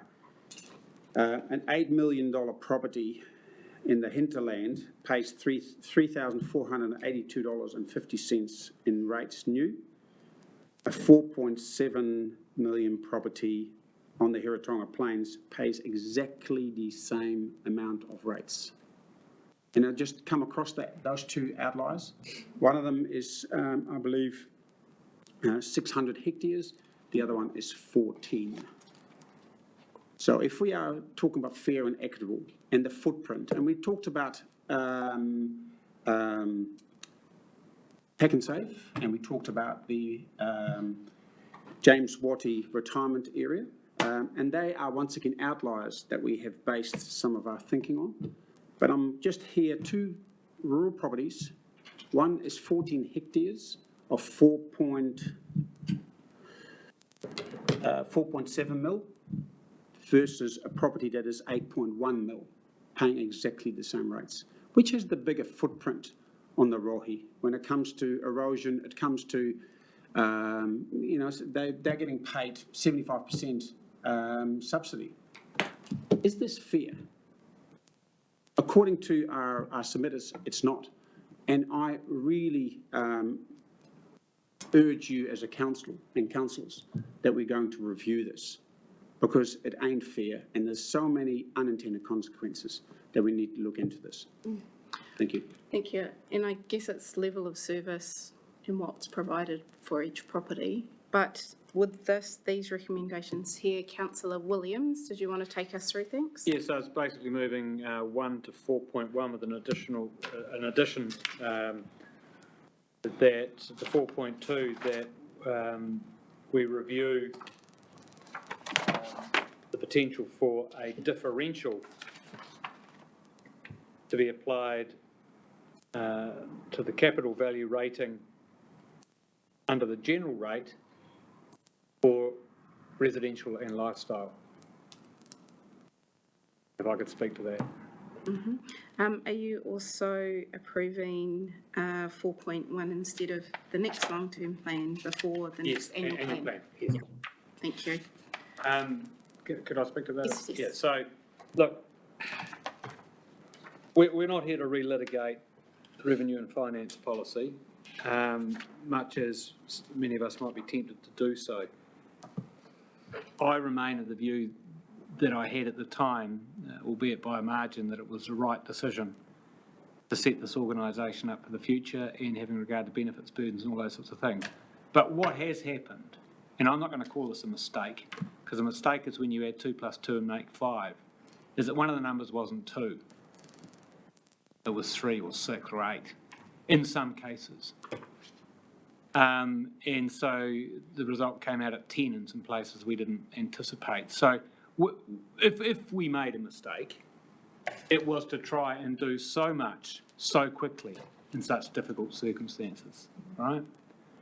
And so this might start to look like quite a big sweeper pool of fix-ups around the edges, but I don't think we should shy away from that. I don't think this erodes from the fundamental integrity of the capital value rating system and the places that it would continue to apply without being reviewed. But in the result, we'd be testing ways to soften what I believe to be unintended consequences where they're most sharply felt, under the upper tuki-tuki, under transport, the cap on utilities, and at least have a look at how it's landed on assets that don't generate an income, like residential and lifestyle blocks. So thank you, Chair. Thank you. And we have a seconder for that. Thank you. Councillor Roadley, would you like to speak any further? Any other speakers? Ooh, shocker. Councillor McIntosh. Within reason, I'm a strong advocate of the fix-ups. One of the issues we came up against with the revenue and finance policy was it butted hard up to this process, which was difficult and confusing. However, we had no choice to do that because it had already been delayed years and years longer than it should have been. So those delays have had the double whammy effect of having those two things happening together. But more importantly, if you've had anomalies in the system, those anomalies have increased over that period of time. So some of the gaps that we're talking about now are a consequence of that. I asked Desiree a while ago when we last looked at CV versus LV or looked at how we calculated rates generally, and actually we don't know. It was so long ago. So what we're accommodating now is the delays in that, and there are consequences to that which we need to address via the fix-ups. Thank you. Councillor McIntosh. Councillor Van Beek. Yeah, I'll be speaking against the motion, and purely from the basis that we're going to look at a differential for lifestyle and residential. We've got plenty of examples on the Heritonga Plains where a single income earned off the property is no longer actually paying the cost for the rates of Hastings District Council, Hawkesbury Regional Council and their insurances. And so what we effectively are doing, we're actually running people off the land. And we're thinking that these people are all large corporates. Well, as a fact, they're not, because we've got large players, and I'll just give one example, Turners and Growers, another example, Mr. Apple, who have taken up long-term leases with people that no longer could afford to actually be in horticulture. Bostock up to exactly the same. They've done exactly the same. They've leased out their land because they no longer could make a return to live actually off that property. So I believe that we also should be looking at a differential for those property likewise, who actually now are seen in a high capital value and have to pay the rates accordingly. And similar, as we heard from one of the submitters, is that capital value is very slow to react to market changes. And I'll give you one example. I lost $2 million on my property in capital value. I'll be rated on it. I can change that, but it will come at a considerable cost for me to actually get that changed by involving valuers to point out to QV that my value has completely diminished, and that's to do with a cyclone. And there are many examples like mine who are in a similar position where their CV has totally diminished. So we should be looking not just at lifestyle and residential, we should be looking at our productive soils as well, because it's not a one-fit-all scenario. Okay, are there any other speakers? There are none, so those motions put by councillor Williams, would you like to write a reply before we move these? Those who agree say aye, or hands up, thank you. 1, 2, 3, 4, 5, 6. Check, can I? Sorry. 7. Yes, councillor McIntosh, clarification? I'm not confident I'm clear on this outcome. So we've talked about fix-ups and Councillor Van Beek has raised a reasonable point of other categories that are equally affected by some of the things that we're talking about. So we're really talking about fix-up for outliers. But I just want to understand, so I want to understand who we're talking about the fix-ups for under these motions. Do you want me to go over it again? Yeah. Yes, please. So we've got, so far, if you were to, the motion that I had put was directly for the up tuki and differential for residential and lifestyle. We'd already moved reviews for the utilities, capped at 100 mil, and earlier in the day for transport, looking at UAGC or whatever it might be. So there's 4. If you vote yes, there's 4. Does that answer your question? I would have another option, but which would mean I'll vote for no for this. Okay, so we'll take the revote. So raise your hands to agree. 1, 2, 3, 4, 5, 6, 7. Those against? 1, 2. And abstain? I'm really struggling. Struggling to understand what we're. Okay. That's probably that passed, but it's a good probably trigger that we've done enough for today. Councillor Curtin, is that where you're going with the confusion? Yeah. Kind of where I'm here. Jock, did you have another motion that you wanted to put forward? The discussion has helped and hasn't helped. It's thrown up a few more things for me. And No. Are you wanting to put on the table that we're looking at differential for horticulture? Is that what you're boiling down to? well, certainly I have sympathy for that. A reasonable chunk of that is accommodated, I understand, by what we're doing with transport. But actually, I'm just wondering if there's categories there that We've maybe missed. we may have missed. Through you, Chair, I don't think council has to satisfy everything it needs to do for its LTP. Yeah, we could come back. You can come back to those issues as you wish to. I think you sent a strong signal to the submitters here that you're addressing a number of the most critical issues. Yeah, we wouldn't be limited to that. You're not limited to that in the future. Okay. Okay. Thank you, everyone. I propose that we continue with item 17. We do have time tomorrow. If we were to come in an hour earlier to resume. Chair, I have 3 meetings in the morning before. We have 3 meetings before. Okay. Do we What have if we a plan started at B? 10:30 and shifted if we got time before if we shifted everything an hour? So we started at 10:30 still, and Which time do we need, Chris? We need our. You need the full ideally, time? Yeah, because we already Yep. we already cut an hour or an hour and a half off our time. Okay. Down to 2 hours, I think. I think at the very least We already made it a late start. Would it help to take a break and then come back? Or would that not be helpful? I think No? I do think Okay. we could go That's overnight. okay. So we need to find a second time. Just reduce 9, yeah, 1:30. How big's the RPC agenda? It's Seems 3 to be hours, 5 it says pages on long. I don't know how big's the RPC agenda. It's particularly around how tangata whenua values will be brought to the RPC for decision-making processes. So we have a lot of externals in for the afternoon workshop. It is scheduled to finish by 4:30, however. And it will take the whole time, is my understanding. I could have to talk to the same though. Would Thursday Yeah, morning? it's unlikely we'd be able to cut that short tomorrow.